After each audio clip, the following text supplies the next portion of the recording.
დიახ, ხრის ნახევარია, რაც იმას ნიშნავს, რომ აჭარის მაუწყებელზე დილის ტალღა დაიწყო სტუდიაში სალომე სურმანიძე და მარიამ ჟავანაძე ვიმუშავებთ დღეს. მომდევნო 2 საათი იქნება საკმაოდ დატვირთული აქტუალური თემებით, ასე რომ დარჩით ჩვენთან ერთად, არსად არ გადართოთ, შეგიძლიათ Facebook გვერდზეც გვადევნოთ თვალყური live რეჟიმში. თუ ახლა მიემართებით სამსახურში, დღეს ხუთშაბათი დღეა, როგორც აღნიშნეთ 20 ნოემბერია და წინ გველოდება მთელი 2 საათიანი გადაცემა. გადავავლოთ თვალი თუ რა თემებით იქნება დატვირთული.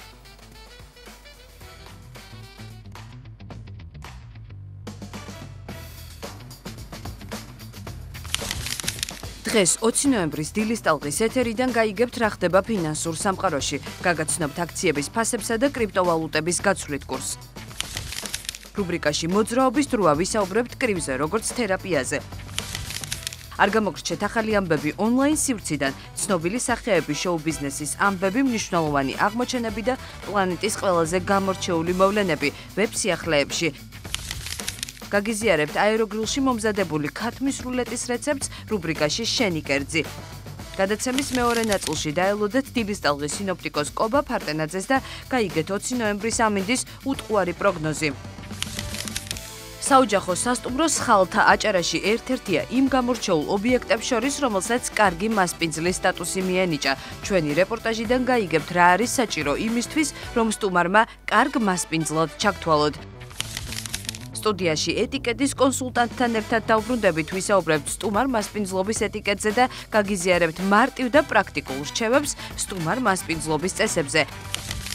არ გამოგრჩეთ დილის რადიო ტალღებითა და საინტერესო სტუმრებით. ბათუმის საზღვაო ნავსადგურში ახალი კორპორატიული საგამოფენო სივრცე. ბათუმის საზღვაო ნავსადგურის მუზეუმი გაიხსნა. რუბრიკაში მეზღვაურის დღიური ნახავთ პორტზე, ქალაქზე და ზღვაზე შექმნილი ნამუშევრების გამოფენას. სტუდიაში სტუმართან ერთად ვისაუბრებთ აჭარის დასაქმების სააგენტოს მეწარმეთა მხარდაჭერის პროგრამაზე. რას გულისხმობს ეს ინიციატივა, ვის შეუძლია ჩაერთოს და რა შესაძლებლობებს იღებენ შერჩეული მეწარმეები აღნიშნულ პროგრამაში, რამდენიმე წუთში გავიგებთ. გადაცემის მესამე ნაწილში ჩვენი რეპორტაჟიდან გაიგებთ, როგორ შეიქმნა ბენდის სტეიჯი, როგორ დაიწყო მათი მუსიკალური ისტორია და რით არიან ისინი უნიკალურები თანამედროვე სცენაზე. ბათუმის სახელმწიფო მუსიკალური ცენტრის სოლისტები ბულგარეთში გასტროლით იმყოფებოდნენ, სადაც ქართული და მსოფლიო კლასიკური ნაწარმოებები შეასრულეს. სტუდიაში სტუმრებთან ერთად გავიგებთ, როგორ ჩაიარა კონცერტმა და რა ემოციებით დაბრუნდნენ მომღერლები გასტროლებიდან.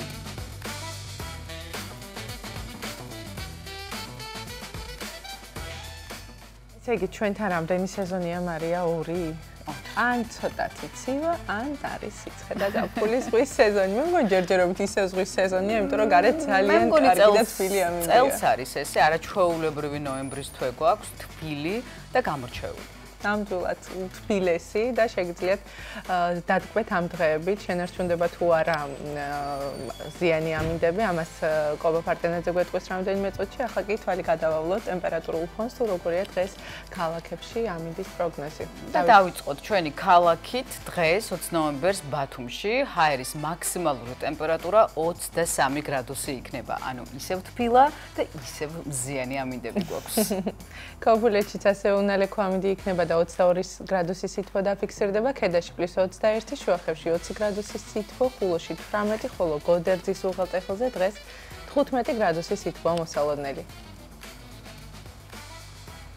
ოზურგეთში +23, ასევე ურეკშიც 23 გრადუსი, ლანჩხუთში +24 გრადუსი იქნება, ჩოხატაურში 23 გრადუსი, ბახმაროში კი +16. დღეს 20 ნოემბერს ფოთში 23 გრადუსის სითბოა მოსალოდნელი, ასევე ანაკლიასა და ზუგდიდშიც დღეს 23 გრადუსამდე გათბება ჰაერი და სოხუმში 21 გრადუსის სითბო იქნება. კოპიტნარში +24, ქუთაისშიც 24 გრადუსი, საირმეში კი +22 გრადუსი. დღეს 20 ნოემბერს მესტიაში მოსალოდნელია 17 გრადუსის სითბო, ბორჯომში 20 გრადუსამდე გათბება ჰაერი, ბაკურიანში 16, ხოლო აბასთუმანში 17 გრადუსის სითბო იქნება. ახალციხეში +17, გორში +18, ცხინვალშიც 17 გრადუსამდე გათბება ჰაერში, რაც შეეხება თელავს, თელავში 18 გრადუსი დაფიქსირდება დღეს. და ბოლოს დედაქალაქ თბილისშიც უნალექო ამინდი იქნება, მაქსიმალური ტემპერატურა 17 გრადუსს მიაღწევს. ოდნავ დაბალია ვიდრე სანაპირო კურორტებზე, თუმცა მაინც შემოდგომის თბილი ამინდია, ასე რომ შესანიშნავი ამინდი გველოდება წინ, რაც გაქვთ დაგეგმილი. უპრობლემოდ შეძლებთ რომ შეასრულოთ. მომდევნო დღის ამინდის პროგნოზს რამდენიმე წუთში ჩვენი სინოპტიკოსი კობა ფარტენაძე გაგვაცნობს. ახლა კი გავიგოთ როგორია უცხოურ ვალუტასთან მიმართებაში, ქართული ლარის ღირებულება, ასევე ოქროს ღირებულება და სხვა. დღის კურსის დროა ჩვენს ეთერში.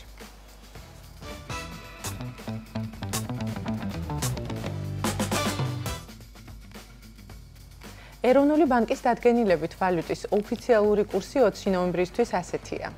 დაიკლო დოლარის ფასმა 1 ამერიკული დოლარი 2 ლარი და 70 თეთრი ღირს. ევროს ფასმა მოიმატა და 20 ნოემბერს 1 ევრო 3 ლარა და 13 თეთრად შეიძენთ. ბრიტანული გირვანქა სტერლინგი 3 ლარი და 55 თეთრი ეღირება, ხოლო თურქული ლირის ფასი 20 ნოემბერს 0.06 ლარი იქნება.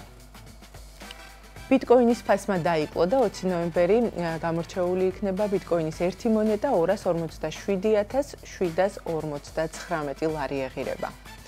ეთერიუმის ფასი დაეცა და ბოლო მონაცემებით 8394 ლარი და 52 თეთრი ეღირება. BNB-ს ფასშიც არის ცვლილება, დაიკლო გუშინდელთან შედარებით და დღეს 2503 ლარი და 80 თეთრი ღირს. აქვე გადავალოთ თვალი ნავთობის ფასს, გეტყვით რომ ბრენტის ხარისხის 1 ბარელი ნავთობის შეძენას 176 ლარად შეძლებთ დღეს. რა თქმა უნდა, ოქროს ფასიც აქტუალურია და გეტყვით რომ დღევანდელი მონაცემებით ოქროს ფასმა მოიმატა 585 სინჯის 1 გრამი ოქრო 209 ლარი და 9 თეთრი ღირს. 999 სინჯის 1 გრამი ოქროს ფასი კი დაახლოებით 358 ლარია. შეგახსენებთ რომ ფასები ცვალებადია. და ბოლოს ასევე გადავალოთ თვალი საწვავის ფასებს, გეტყვით რომ 20 ნოემბერს სუპერი 2 ლარი და 99 თეთრი ეღირება, პრემიუმი 2 ლარი და 79 თეთრი, რეგულარი 2 ლარი და 59 თეთრი, ევროდიზელი 2 ლარი და 69 თეთრი, დიზელი 2 ლარი და 59 თეთრი, ბუნებრივი აირი 1 ლარი და 52 თეთრი, ხოლო დღევადი გაზი 1 ლარი და 5 თეთრი. ასეთი გახლდათ დღის კურსი. დიდი მადლობა სალომე, რა თქმა უნდა ვაგრძელებთ გადაცემას და ვინც ახლა შემოგვიერთდა და ყოველს მოგესალმებით და გეტყვით რომ ეთერშია დილის ტალღა და ასევე მინდა გადმოვიდე შენთან კითხვით, სანამ მაყურებელი ყავას თავისთვის ან ჩაის მოიტოვებს და ჩვენ შემოგცქერის. თუ გაგიგია ესეთი რამ, რომ ჩინეთში არსებობს სამუშაო ადგილებზე ერთი სპეციალური ოთახი, სადაც ადამიანები შევედიან და თავის ბრაზი ამოაქვთ ხოლმე, ანუ ყველაფერს ამტვრევენ და ფიგურები აქვს სხვადასხვანაირი და ამას ვუტყამენ და თავის ეს ნეგატივი ამოაქვთ და მე მგონი შესანიშნავი იდეა, არც გამიგია და კარგი იქნება ალბათ. ეს ყველაფერი ახლა ჩვენ გადმოვიტანოთ კრივში და თუ იცი რომ კრივი ყოფილა ერთგვარი თერაპია. ანუ მაშინ ხო არა, როდესაც სხვა სურტყამ არა, როდესაც განსაკუთრებით მსხალ სურტყამ, ანუ მაშინ განიცდი თერაპიული. ანუ ნეგატიური ენერგია მიდის? კი ბატონო, ესე გამოდის. უფრო კონკრეტულად ამ ყველაფრით დაინტერესდა ლილიანა საითაძე, რომელიც ყოველ ხუთშაბათს გვიმზადებს რუბრიკას მოძრაობის დროს და სწორედ ამ რუბრიკაში ვნახავთ კრივთან დაკავშირებულ ძალიან ცუდ გუნება განწყობაზე ხართ. ფიქრობთ, რომ გჭირდებათ კარგი ენერგიული კარდიო ვარჯიში. ამ შემთხვევაში გეტყვით, რომ კრივი ერთ-ერთი საუკეთესო გამოსავალია. სწორედ ამიტომ ჩვენ ახლა ვიმყოფებით კრივის ერთ-ერთ დარბაზში, სადაც ერთად ვისწავლით კრივის საბაზისო მოძრაობებს და გავიგებთ თუ როგორ გვეხმარება სპორტის ეს კონკრეტული სახეობა, როგორც სხეულის ფორმების, ასევე ჩვენი ემოციური მდგომარეობის გაუმჯობესებაში. და ამ ყველაფერში, რა თქმა უნდა, ჩვენ დაგვეხმარება პროფესიონალი მოკრივე და კრივის მწვრთნელი ბექა ბოლქვაძე, რომელიც გვასწავლის სწორ ტექნიკას და გაგვიზიარებს პრაქტიკულ რჩევებს. ბექა, გამარჯობა, მოგესალმებით. პირველ რიგში, მოდი ვუთხრათ მაყურებელს, რა ხდება ჩვენს ორგანიზმში მაშინ, როდესაც კრივის მოძრაობებს ვაკეთებთ. მოგესალმებით, მივესალმები ასევე მაყურებელს. აქვე გეტყვით იმას, რომ კრივი არის სპორტი, რომელიც წარმოდგენილია უდიდესი კარდიოთი. კრივს სჭირდება ასევე უდიდესი ძალის ხმევა და დღესდღეობით უამრავი ადამიანია დაკავებული კრივით. როდესაც ვარჯიშობ კრივზე, კრივში ასევე იხარჯება უდიდესი ენერგია. და როგორც გითხარით, ჭირდება უდიდესი ძალისხმევა. ამავდროულად იხარჯება უდიდესი ნეგატივი. რატომ ვამბობთ, რომ კრივი გვეხმარება ჩვენ როგორც ჩვენი სხეულის ფორმებისცემე, ჩვენი სულიერი მდგომარეობის გაუმჯობესებაში? კრივი მოგეხსენებათ არ არის მხოლოდ დარტყმები, არ არის მხოლოდ კომბინაციები. კრივი იწყება ფეხების მოძრაობით. თუ ან მყარად გახარ ფეხზე და ფეხების მოძრაობა გაქვს კარგი, შესაბამისად კრივიც გამოდის უკეთესად. ბექა, როგორ ხდება ჩვენგან ამ ნეგატივის გაშვება? კრივის ვარჯიშის დროს გამოიყოფა უამრავი ნეგატიური ენერგია, უამრავი ემოცია, რის შედეგადაც იხარჯები სრულიად. ახლა უკვე შეგვიძლია ბექა რომ გადავიდეთ საბაზისო მოძრაობებზე და ვაჩვენოთ მაყურებელს ეს ყველაფერი პრაქტიკაში თუ როგორ ხდება და რაზე ვსაუბრობთ საერთოდ, რას მოიაზრებს ეს ყველაფერი. პირველი, რა უნდა იცოდეს დამწყებმა მოკრივემ? პირველ რიგში უნდა ვიცოდეთ მდგომი. კი. ანუ რას გულისხმობთ მდგომში, როგორი მდგომი? მდგომში, როდესაც ხარ მემარჯვენე, ვიწყებთ მარცხენა ფეხის წინ გამოწევით, ანუ მარცხენა ფეხი უნდა გქონდეს წინა მდგომარეობაში. თუ მემარცხენე ხარ, ანუ პირიქით. ამ შემთხვევაში ხდება პირიქით, მარჯვენა ფეხი გვაქვს წინ. ამ შემთხვევაში ვარ მემარჯვენე, ამ შემთხვევაში შენ უნდა გქონდეს მარცხენა ფეხი. აი ესე ჰორიზონტალურად გაუსწოროთ ფეხები. მარჯვენა ხელი დავიჭიროთ ყბასთან. გებით მარცხენა ფეხი წინ, მარჯვენა უკან, მარჯვენა ხელი. ოდნავ დახრილ მდგომარეობაში ფეხები. აი ესე ჰორიზონტალურად. ესე გვერდულად. всё. ახლა შეგვიძლია დავიწყოთ ფეხებზე მოძრაობა. ან ჯერ პირველ რიგში დავიწყოთ ნაბიჯებით, ანუ უნდა ვიცოდეთ მოძრაობა წინ, უკან, მარცხნივ, მარჯვნივ. ანუ სწორი გადასვლებით. აქვე თითების ნაწილიც რო ვთქვათ, იმ შემთხვევაში თუ თითები გვექნება ამ მდგომარეობაში, შეიძლება რომ ხო გქონდეს სწორ მდგომარეობაში. ამ მდგომარეობაში უნდა გქონდეს, თუ იქნება ასეთ მდგომარეობაში, შეიძლება რომ თითები ჩვეულებრივად მოვიდეხოთ, ტრავმა მივიღოთ, ანუ სწორი არის ეს. გომ. ხელები დავაფიქსიროთ, მასთან დავიწყოთ მოძრაობით. მარცხენა ფეხის მოძრაობით ვასრულებთ წინ 1 უკან 1 2. ეს მარცხნივ გადავდივართ მარცხენა ფეხით, მარჯვნივ მარჯვენა ფეხით. მარჯვნივ მარცხნივ. ხელის ეს არის სტანდარტულად მდგომი. ანუ ეს არის თავის დაცვის საშუალება. ხელი ყოველთვის უნდა გქონდეს აქ, რომ თავი დავიცვათ, ხო? ყოველთვის მოდის საპასუხო. შეგვიძლია კომბინაცია გავაკეთოთ. პირველი ყველაზე მარტივი კომბინაცია, სწორი დარტყმა. აი ეს წინა ორი ძვალი უნდა დავაფიქსიროთ დარტყმის დროს ყოველთვის. მარცხენა დარტყმის დროს ხელი ბოლომდე გავშალოთ და მხარიც მივაყოლოთ, რომ დარტყმა სრულყოფილად გამოგვივიდეს. ანუ დგავართ ადგილზე, მარცხენა ადგილზე. მარცხენა ადგილზე. აი ეს. მაჯები აუცილებელია გქონდეს სწორ მდგომარეობაში.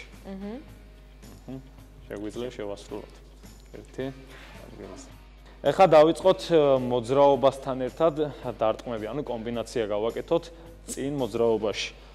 ამ დროს ხელი და ფეხი ერთდროულად უნდა შევასრულოთ ხელის და ფეხის მოძრაობა, რადგან თუ თქვათ ხელის მოძრაობა ცალკე შევასრულე და ფეხის მოძრაობა ცალკე, კომბინაცია აგვერევა და არ გამოვა სათანადო. ამიტომ დავიწყოთ უნდა ფეხებიც და ხელებიც ერთდროულად უნდა ვამოძრაოთ. ანუ დავიწყოთ ახლა მარცხენა ხელი და მარცხენა ფეხის მოძრაობა. ერთდროულად 1 2. შემდეგ ისევ წავიდეთ მოძრაობით წინ. ანუ მარცხენა ხელი და მარცხენა ფეხი მიდის წინ ერთდროულად. 1 2. აქვე შეგვიძლია დავამატოთ მარჯვენა ხელიც. ანუ ამ კომბინაციას ქვია 1 1 2. 1 1 და მარჯვენა. აი ეს. ფეხი ამ დროს ფეხი ტრიალდება ამ დროს როცა მარჯვენა. 1 და 2. აი ეს. ოღონ მარცხენა ხელი უნდა წამოვიდეს თავდაცვისთვის ყბასთან აუცილებლად. ახლა შეგვიძლია გავაკეთოთ, ისე მარცხენა ხელიდან დავიწყოთ. გადავდივართ წინ, უბრუნდებით საწყის პოზიციას 1 2. ანუ წინ, მარცხენა ნაბიჯი 1 2. აი ეს. ანუ გამოვიწვიეთ დარტყმით, დაუბრუნდით საწყის პოზიციას 1 2-ით პასუხობთ. კრივი, გარდა იმისა, რომ ჩვენ სხეულის ფორმებზე ზრუნავს, ჩვენ ემოციურ მდგომარეობაზეც, არის ერთ-ერთი კარგი თავდაცვის მექანიზმი. რა თქმა უნდა. კრივი არის სპორტი, რომელიც წარმოადგენს ორთაბრძოლას, სადაც იღებ გამოცდილებას ბრძოლის და სწავლობ თავდაცვას. იმ შემთხვევაში თუ ამ მოძრაობას კარგად ვაგათებ, უკვე შემიძლია რომ ამოვიდე რინგზე და ვიჩხუბო, ვისპარინგო უბრალოდ მწვრთნელთან ერთად, რა თქმა უნდა. ეს არის მგონი ყველა დამწყები მოკრიბეს ერთ-ერთი მწვრთნელთან, ანუ ეს ლაპებზე მუშაობას გულისხმობს თუ? ლაპებზე მუშაობას, კი. კი, რამოდენიმე ვარჯიშის შემდეგ, როდესაც შეისწავლი რაღაც დონეზე კომბინაციებს, გეძლევა საშუალება იმისა, რომ ამოხვიდე აი მწვრთნელთან ერთად და აი ეგრეთ წოდებულ ლაპებზე გააგრძელო მუშაობა. ხშირად ამბობენ, რომ კრივი და ზოგადად ძალისმიერი სპორტი არის მხოლოდ კაცების საქმე. რამდენად პოპულარულია ქალებში დღეს კრივი და არიან თუ არა გოგოები, არის თუ არა მოთხოვნა კრივზე? ანუ არ ვეთანხმები იმ მოსაზრებას, რომ კრივი არის სპორტი, რომელიც განკუთვნილია მხოლოდ კაცებისთვის. უამრავი გოგონაა დღესდღეობით, რომლებიც მონაწილეობას იღებენ არა მხოლოდ შეჯიბრებებში, ამავდროულად არსებობს სამოყვარულო ჯგუფები, რომლებიც ჩვენ გვაქვს კრივის კლუბ ბათუმში და იდეალურად ვარჯიშობენ. ახლა კი უკვე შეგვიძლია რომ გადავიდეთ დამწყები მოკრივების ყველაზე საყვარელ მომენტზე, ლაპებით სპარინგზე. ნახოთ რა ვისწავლე. ახლა დავიწყოთ მოძრაობით მარჯვენა ხელი ყბასთან დავაფიქსიროთ, აი ეს სწორ მდგომარეობაში, ხელი შევეცადოთ, ავიტანოთ შედარებით მაღლა. დავიწყოთ ახლა ადგილზე მარცხენა ხელით. ანუ ეს. აი ეს. ხელი დავაბრუნოთ საწყის მდგომარეობაში ისევ. რამდენად მნიშვნელოვანია ხელის დაბრუნება საწყის მდგომარეობაში? როდესაც ამ დარტყმას ვასრულებთ, ხელი უნდა წამოვიდეს აუცილებლად საწყის მდგომარეობაში, ანუ თავდაცვაში. რადგან საპასუხო დარტყმა ყოველთვის მოდის. ხელი ერთი ადგილზე. 1 2 აი ეს. ადგილზე დარტყმით 1 2 1 2 აი ეს. კიდე 1 1 2 შემდეგ მესამე საბაზისო ვარჯიში შესაძლებელია განვიხილოთ ტომარაზე მუშაობა. კი ბატონო. ახლა გადმოვიდეთ ტომარასთან და გავაკეთოთ 1-2 კომბინაცია აქვე. გაჩვენებ. მარტივი კომბინაციით დავიწყოთ. 2 მარცხენა, 1 მარჯვენა. 1 1 2 1 1 2 აი ეს. ხელები მაღლა დაიჭირე. 2 აი ეს. ამ შემთხვევაში შეგვიძლია რომ მთელი ნეგატივი რა თქმა უნდა დავხარჯოთ. ამოვიღოთ.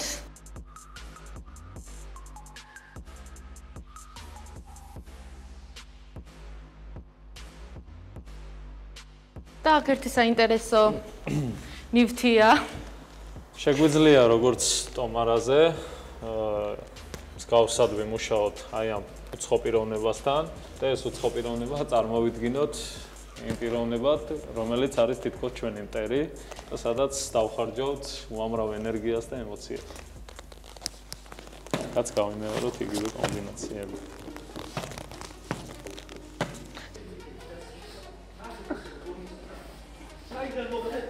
კურიოზებში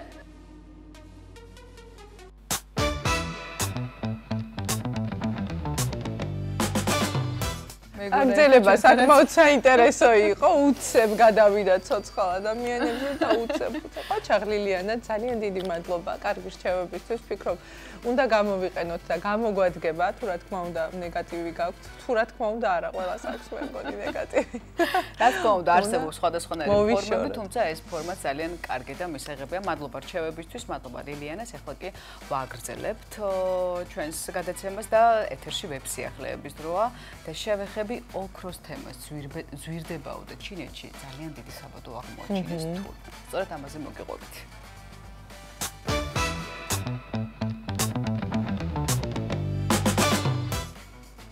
ჩინეთში ოქროს ახალი მადანი აღმოაჩინეს, რომელიც აქამდე მოპოვებულთაგან სიდიდით ერთ-ერთ ყველაზე გამორჩეულია.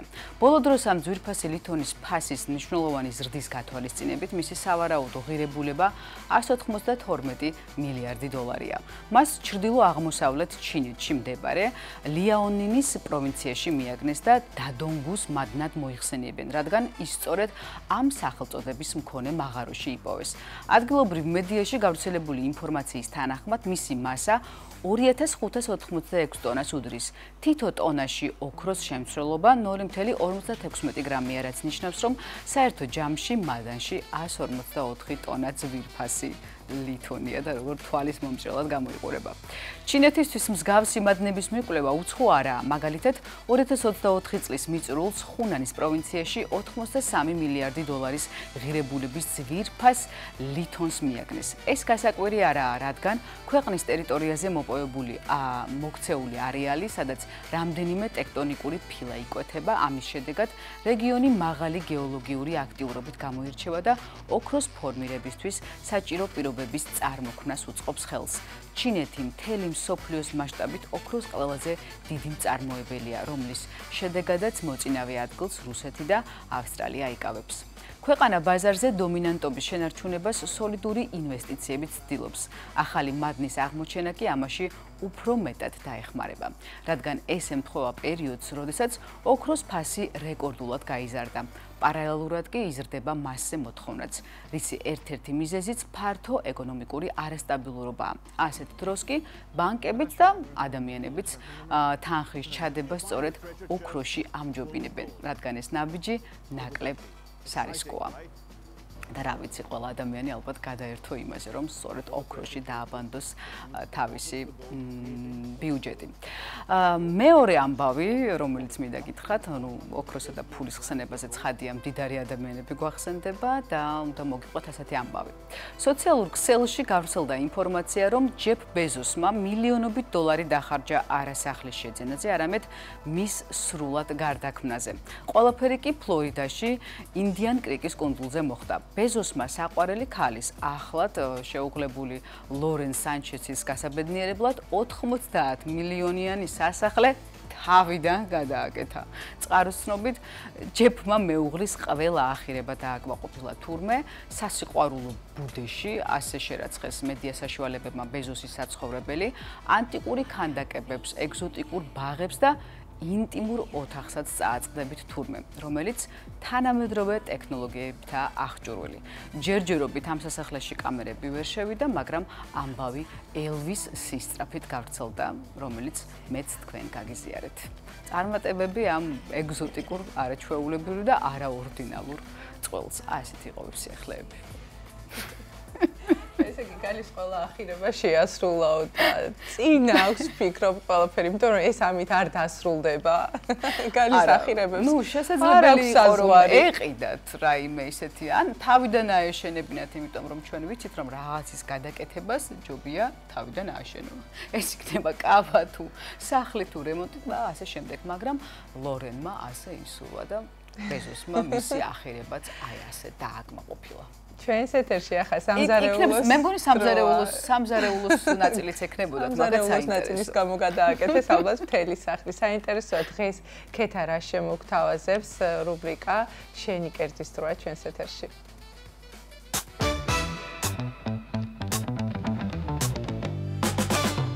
გამარჯობა, მე ქეთა ხილაიშვილი ვარ. დღეს გიმზადებთ ქათმის ფარშის სრულედებს ლავაშით. დაგვჭირდება დღეისთვის ესეთი ოთხკუთხედი გრძელი ლავაში, დაგვჭირდება ქათმის ფარში, ასევე ხახვი, წითელი ბულგარული, პაპრიკა, დაღირღილი წიწაკა, მარილი და შავი პილპილი. ამას ვამზადებთ, რა თქმა უნდა, აეროგრილში, როგორც უკვე იცით. ჯერ გაზავდოთ ლავაში და დავჭრათ ბოსტნეული, რომელსაც ფარში გამოვიყენებთ. დავჭრათ ჯერ ხაზებად და ეხლა ესე წვრილ ნაჭრებად.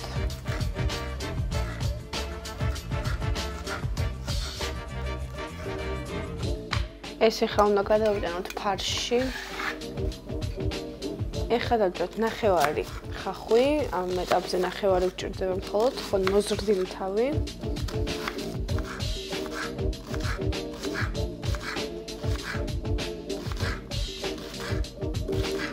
ესეც გადავიტანოთ ჯამში. ჩემი გადაღებების ხშირი სტუმარი ჩემი ფისოს აქ არის, რა თქმა უნდა. გადმოვიკათ ახლა ფარში ჩვენსკენ, დავუმატოთ დაღერღილი წიწაკა. ეს ცოტა მცხარია, ამიტომ მხოლოდ ერთი ჩაის კოვრი საკმარისი იქნება. ასევე მაქვს პაპრიკა. ამას ორ ჩაის კოვს ვიზავ, იმიტომ რომ გიждდები ზოგადად პაპრიკას გემოზე. დავუმატოთ ახლა მარილი.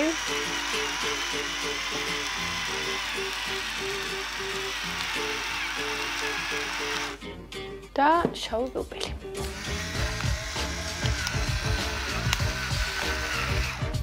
ამას ახლა კარგად კოვზით ამოვურევ. მინდა აღვნიშნო ის, რომ ეს ქათმის ფარშის რულეტები ფაქტობრივად არის დიეტური, იმიტომ რომ არის ქათმის ფარში და მხოლოდ ბოსტნეული და როგორც უკვე იცით, ლავაშიც არის დიეტური, არ გამოიყენება ცხიმი, იმიტომ რომ ვამზადეთ აეროგრილში და მოკლედ ზოგადად აეროგრილი იმისთვის არის ცნობილი, რომ არ არის საჭირო ბევრი ზეთი. აი ესე შიგთავსი მზად გვაქვს.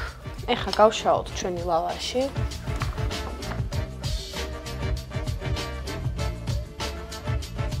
და ეს შიგთავსი უნდა გადავიტანოთ ლავაშზე.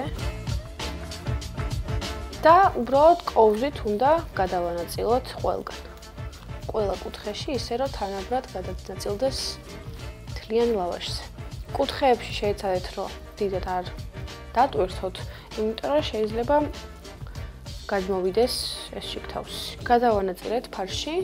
ეს ახლა ის მხარე მთლიანად გადმოვადოთ და დავიწყოთ დახვევა. ძალიან ჩვეულებრივი მეთოდით, როგორც ყველა ვაკეთებთ რულეტებს. ჩავაბრუნოთ და რაც შეიძლება ბასრიდანით, აი ეს ახლა რულეტები დავჭრათ. და თან მაშინვე, როცა ჩამოვჭრით, უბრალოდ გადავიტანოთ აეროგრილში.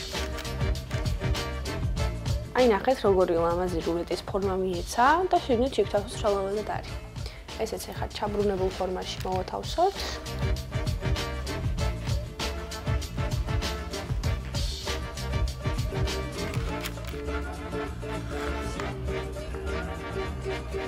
ისე ესეთი სილამაზე გამოგვივიდა. ეს ახლა უნდა მოვათავსოთ აეროგრილში 15-20 წუთის განმავლობაში 180 გრადუსზე.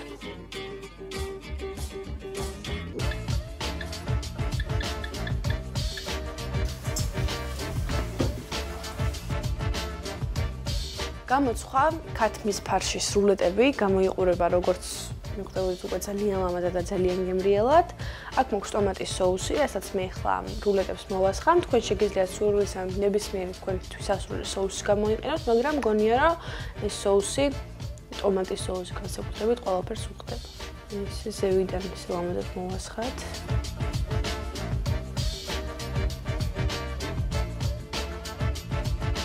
ну მოკლედ, ნამდვილად გირჩევთ რომ მომზადოთ, იმიტომ რომ ხორცის მოყვარულებს განსაკუთრებით მოგეწონებათ, როგორც უკვე ვახსენე, დიეტურია და მოკლედ ვინც არ საღადი კვებებით, თქვენთვისაც განასარევია ეს ვარიანტი.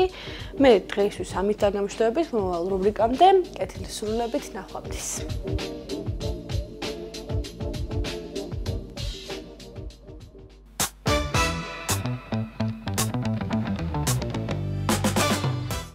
დიდი ხანი ველოდებოდი აეროგრილში შემოთავაზებულ რეცეპტს, ვიცი და როგორც იქნა, მეც მოახერხე და დავიმახსოვრე.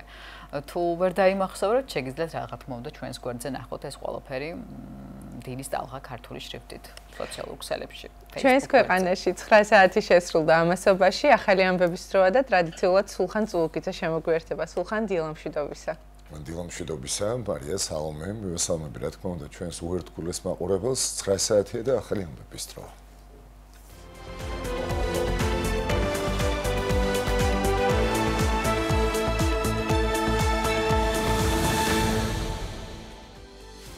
შინაგან საქმეთა სამინისტროს თანამშრომლებმა 19 ნოემბერს საქართველოს ადმინისტრაციულ სამართალდარღვევათა კოდექსის შესაბამისი რედაქციის 13 მონაწილე დააკავეს.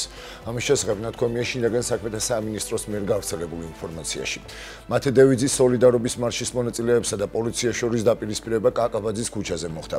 დემონსტრანტებმა კაკაბაძის ქუჩის სამანქანო გზა გადაკეტეს, რის შემდეგაც სამართალდამცველებმა გზის გათავისუფლება დაიწყეს, რა დროსაც შინაგან საქმეთა სამინისტროს წარმომადგენლებმა რამდენიმე პირი დააკავეს. როგორც განცხადებაში აღნიშნული დაკავებული პირები არ დაემორჩილნენ პოლიციელთა კანონიერ მოთხოვნას და სიტყვიერი შეურაცხყოფა მიაყენეს სამართალდამცავი ორგანოს წარმომადგენლებს სამსახურებრივი მოვალეობის შესრულების დროს.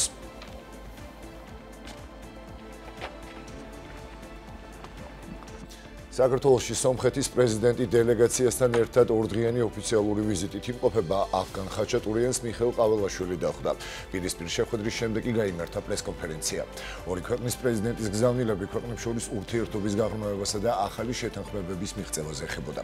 სომხეთის პრეზიდენტი საქართველოს დელეგაციასთან ერთად ეწვია, რომლის შემადგენლობაში არიან სომხეთის საგარეო საქმეთა მინისტრის მოადგილე, ეკონომიკის მინისტრი და მოადგილე, სომხეთის რესპუბლიკის საგანგებო და სრულუფლებიანი ელჩი საქართველოში. პარალელურად მინისტრთა კაბინეტის წარმომადგენლებმა შეხვედრები გამართეს ქართულ კოლეგებთან და სამომავლო თანამშრომლობაზე შეთანხმდნენ.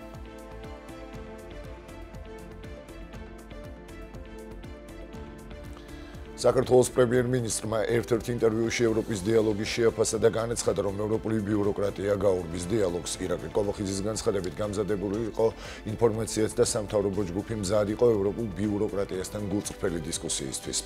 პრემიერის განცხადებით ისინი გაურბიან დისკუსიას, გაურბიან მსჯელობას და საბაბს ეძებენ იმისთვის, რომ ნებისმიერი ტიპის დისკუსია ჩაშალონ.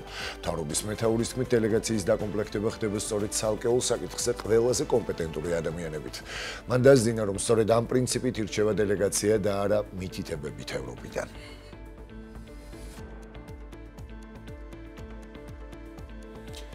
უკრაინის ქალაქ ტერნოპოლში რუსეთის არმიის მიერ საცხოვრებელი კორპუსის დაბომბვის შედეგად მსხვერპლის რაოდენობა 25-მდე გაიზარდა. უკრაინული მედიის თანახმად მსხვერპლთა შორის 3 ბავშვია. უკრაინის საგანგებო სიტუაციების სამსახურის ინფორმაციით დაბომბვის შედეგად 73 ადამიანი დაშავდა, მათ შორის 15 ბავშვი. ადგილზე სასწრაფო სამუშაო ოპერაციები მიმდინარეობს. ტერიტორიას ასევე ჭურვების გაუნებელყოფის ექსპერტები აკვირდებიან. ტერნოპოლის მერის სერგეი ნადელის განცხადებით 19-21 ნოემბერი ქალაქში გლოვის დღედ გამოცხადდა.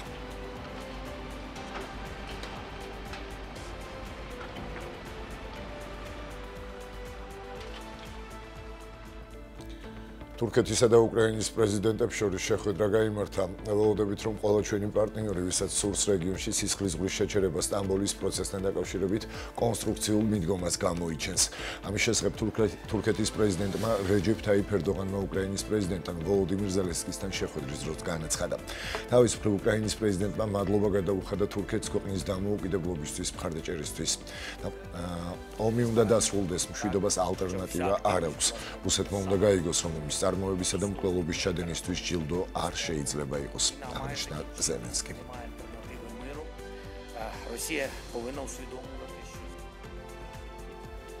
ამერიკის შეერთებული შტატების პრეზიდენტმა დონალდ ტრამპმა განაცხადა, რომ საუდის არაბეთის ძალიან სწრაფად გაეგზავნება F-35 ტიპის გამონადგურებლები. ვაშინგტონში ამერიკის შეერთებული შტატების საუდის საინვესტიციო ფორუმზე საუბრისას დონალდ ტრამპმა აღნიშნა, რომ შეერთებული შტატები მიჰყვიდის საუდის არაბეთს უმაღლესი დონის სამხედრო ტექნიკას. მანამდე კი დონალდ ტრამპმა უარყო ვარაუდი, რომ F-35-ების გაყიდვა დააზიანებს ისრაელის სამხედრო უპირატესობას და განაცხადა, რომ ორივე ქვეყანა იმსახურებს უმაღლესი დონის ტექნიკას, რადგან ორივე ამერიკის შეერთებული შტატების მოკავშირეა. And I want to thank you because you've agreed to go nuclear, but you have more oil than almost anybody else. We actually have more oil than that. ეს იყო ჩემს ხელთარსებული ბოლო ინფორმაცია. ამ და სხვა სიახლეებით კი პირდაპირ ეთერში 10 საათზე დავბრუნდებით. დროებით.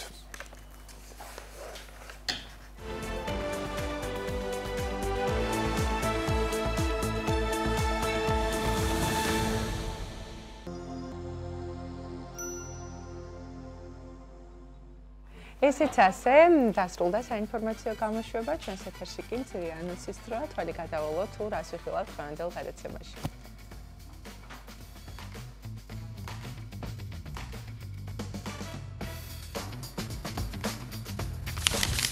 დაელოდეთ დილის ტალღის სინოპტიკოს კობა ფარტენაძეს და გაიგეთ 20 ნოემბრის ამინდის უტყუარი პროგნოზი.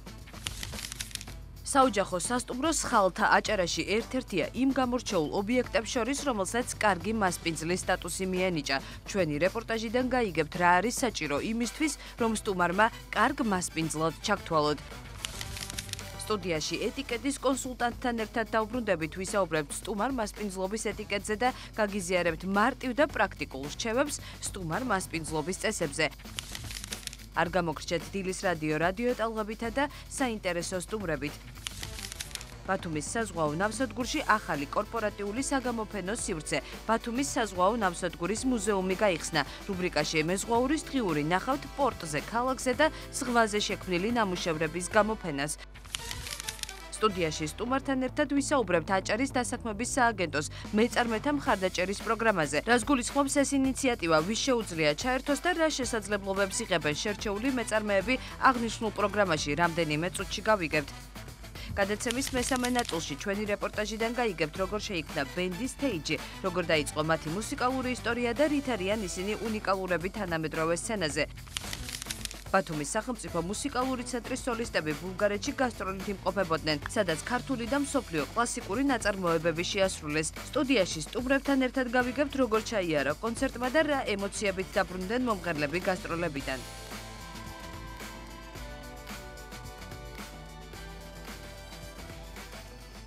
საკმაოდ საინტერესო და დატვირთული გადაცემა გელოდებათ და 11-ის ნახევრამდე ვიქნებით თქვენთან ერთად. შეგახსენებთ, რომ სტუდიაში ვმუშაობთ სალომე სურმაინძე, მარიამ ჟავანაძე და ახლა დროა ყველამ ერთად გავიგოთ ამინდის ვრცელი ამინდის პროგნოზი შეიძლება ითქვას და ჩვენი კოლეგა კობა ფარტენაძე შემოგვიერთება. კობა, დილამშვიდობისა.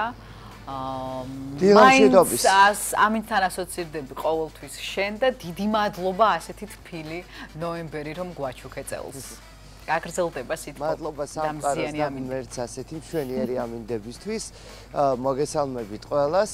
ნამდვილად ანტიციკლონის დიდი გავლენა ამ შემთხვევაში ეს ყველაფერი, რომელიც ჩვენი ქვეყნის ტერიტორიას და ასევე ირგვლივ ტერიტორიასაც მოიცავს და ამდენი ხნის განმავლობაში გაგვიგრძელდა ასეთი მზიანი, შესაბამისად უნალექო, მშრალი და თბილი დღეები.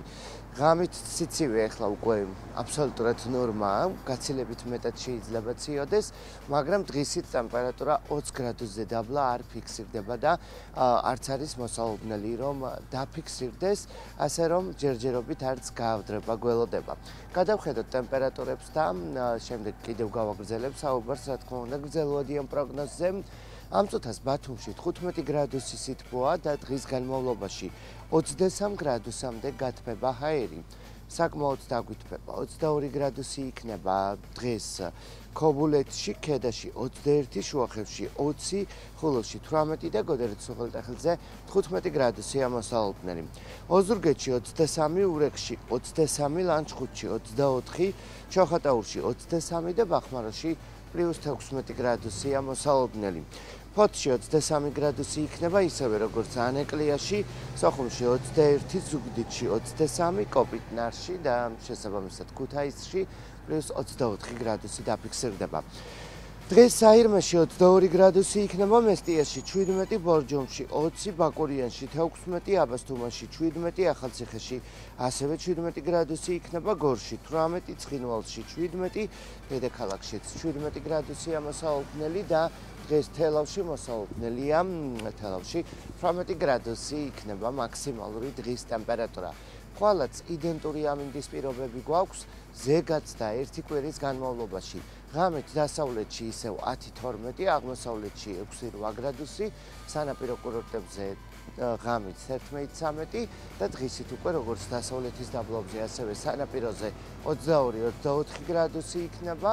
მე ვამბობ ერთი კვირის განმავლობაში, ასე უცვლელად იქნება და ამავდროულად აღმოსავლეთში მაქსიმალური ტემპერატურა 16-18 გრადუსი დაფიქსირდება. ასე რომ ამინდი არ შეიცვლება. ბათუმში დღეს 23 გრადუსი იქნება, ამ წუთას ცოტათი ცივად 15 გრადუსი ფიქსირდება, მაგრამ ნოემბრისთვის ძალიან თბილი დღე გველოდება წინ და უახლოესი ერთი კვირის განმავლობაში. შესანიშნავია, მოკლედ მე ძალიან მომწონს შემოდგომის ეს ამინდი და განსაკუთრებით ვაღიარებ, რომ რაც არ უნდა ვთქვათ, რომ ზაფხული გვიყვარს, შემოდგომა არის არაჩვეულებრივი და აღმოსავლეთში უფრო ლამაზია ვფიქრობ, მაგრამ ბათუმის ცენტრალურ პარკშიც ყობა დამეთანხმები, როგორი ფოთოლცვენაა და როგორი შემოდგომის სულიტრია არის. ნამდვილად საოცარი გარემო გვაქვს ირგვლივ და ამ შემთხვევაში ეს პერიოდი ძალიან გაგვიგრძელდა იმისთვის, რომ ჩვენ დავტკბეთ და მაქსიმალურად გავატაროთ დრო გარეთ, იმედი ამ ყველაფერს მოახერხებს და კარგ მოგონებაც დარჩება ეს ნოემბერი. მაინც კითხვა გვაქვს და გითხარი, დეკემბერი როგორი იქნება? გადაებმება ისევე თბილად თუ ჯერ არ იცი? რა თქმა უნდა, დეკემბრის პროგნოზს უკვე ჩვენ თვის ბოლო დღეებში გავეცნობით, ვინაიდან ოფიციალური პროგნოზი იწერება უფრო ბოლო დღეებში, მაგრამ წინასწარ ვიტყვი იმას, რომ გავრცელებული ხმები ცივი ზამთართან მიმართებაში არასწორია, ვინაიდან ჯერ ოფიციალური არც ზამთრის პროგნოზი არ დაწერილა და მხოლოდ ცრუ ინფორმაცია ვრცელდება სასტიკ ზამთართან დაკავშირებით. ძალიან დიდი მადლობა. დიდი მადლობა. ვარაუდი არ გვინდა, ყოველთვის ზუსტ ინფორმაციას გვაწვდის. ხვალამდე გემშვიდობებით. ჩვენს მაყურებელს კი შევახსენებ, რომ დღეს არის 20 ნოემბერი, ხუთშაბათი და თქვენ უყურებთ დილის ტალღა, სტუდიაში მარია და სალომე ვართ. ჩვენს ეთერში ახლა ძალიან საინტერესო სიუჟეტის დრო დგება. დამეთანხმები მარია ალბათ, რომ აჭარაში სტუმრის გულით დახვედრა უბრალოდ ტრადიცია არ არის. დიდი მარიფათია, დიდი. ნამდვილად მარიფათი სიტყვა უნდა მეთქვა და შენ დამასწარი. ეს არის ტრადიცია და ეს ხარისხზე ზრუნვის ახალი სტანდარტია. აჭარის ტურისტული პროდუქტების განვითარების სააგენტოს პროექტი კარგი მასპინძელი. სწორედ ასეთ საოჯახო სასტუმროებს გამოყოფს. დღეს კი ჩვენი მასპინძელი საოჯახო სასტუმრო სხალთა იქნება. თემაზე ანა გოგიტიძე მუშაობდა, ვნახოთ სიუჟეტი.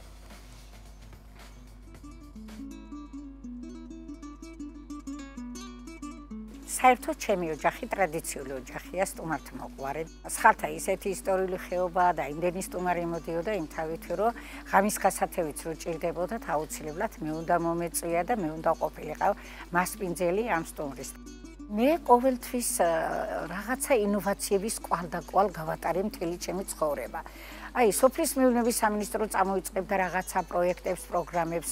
ამ პროექტებით გავაშენე ლურჯი მოცვი, გავაშენე ქლიავის ბაღი, გავაშენე მაყლის ბაღი. გამოჩნდა კარგი მასპინძლის პროექტი, მივიღე მონაწილეობა. რა თქმა უნდა, პირველად იყო რაღაც კითხარები, შესავსები, შევავსე. გადავედი მეორე ეტაპზე, შემდეგ მოვიდა იდუმალი სტუმარი. რა თქმა უნდა, ეს თუ დამოკიდებული იყო ამ იდუმალ სტუმრის დასკვნასთან, შემოწმებასთან. ამაზე არ ვფიქრობდი, მაგრამ აღმოჩნდა ალბათ ჩემ ინტერესში არის ყოველთვის, რომ ვიყო სიახლეთა კურსში და აღმოჩნდა, რომ რაღაცა განსხვავებული ნიშით მომანიჭეს სტატუსი კარგი მასპინძლის, რომელიც გარდა იმისა, რომ კარგი მასპინძლის სტატუსი უნდა დავიცვა, ყოველთვის ვარ ფრთხილად, რომ გაუფრთხილდი ამ სტატუსს და თანაც პასუხისმგებლობა ძალიან არის ამაღლებული, თუნდაც იმიტომ, რომ კარგი მასპინძელი როცა ხარ, ეს უკვე შენი პოპულარიზაცია არის და როცა ტურიზმის დეპარტამენტი ამას აკეთებს და შენ მოგანიჭა ეს სტატუსი, უნდა გავამართლოთ აუცილებლად. ქართულ სუფრას სტუმრისთვის აქვს ძალიან დიდი მნიშვნელობა. განსაკუთრებით აჭარული ტრადიციული კერძებით, როცა უმასპინძლდებით, აჭარულ კერძებიდან გამოვარჩევ ყველას უნდა ბორანი და სინური, რომელიც არის ტრადიციულად მაღალმთიანი აჭარის ტრადიციული კერძი და ყველა სუფრასთან ეს აუცილებლად იქნება. უყვართ მჭადი, ყველი, განსაკუთრებით უყვართ ამავდროულად ჩვენთან სოფელში ნაღებს ეძახიან, ეს არის კაიმაღი, ნატურალური და განსაკუთრებულად ცხელჭადთან არის ძალიან გემრიელი. ჩვენ გვაქვს განსაკუთრებული მიდგომა ამასთან დაკავშირებით, რომ აუცილებლად ყველაფერი გულით უნდა მივართვათ სტუმრს და როცა წავა, უნდა იფიქროს, რომ კიდევ როდის მოხდება ჩვენთან, თუნდაც აი ამ ქართულ და ტრადიციულ აჭარული ეკოლოგიურად სუფთა კერძების დაგემოვნებისთვის ხელმეორე ჩვენთან. ჩვენ ვართ ახლა ფაქტიურად სხალთის შერიფ ხევშაშვილის სახლ-მუზეუმის ეზოში და მუზეუმში შევდივართ. ეს არის სიმართლე რომ იცოდეთ, ჩემი მეორე სახლი. შეგვიძლია ვნახოთ ახლა. რა თქმა უნდა, მობრძანდით. სხალთა ხიხანის ხეობაში რო გადაწყვეტს ტურისტი მოსვლას, მათ აქვთ, რა თქმა უნდა, სამოგზაურო რუკები, ლოკაციები, სადაც არის აღნიშნული.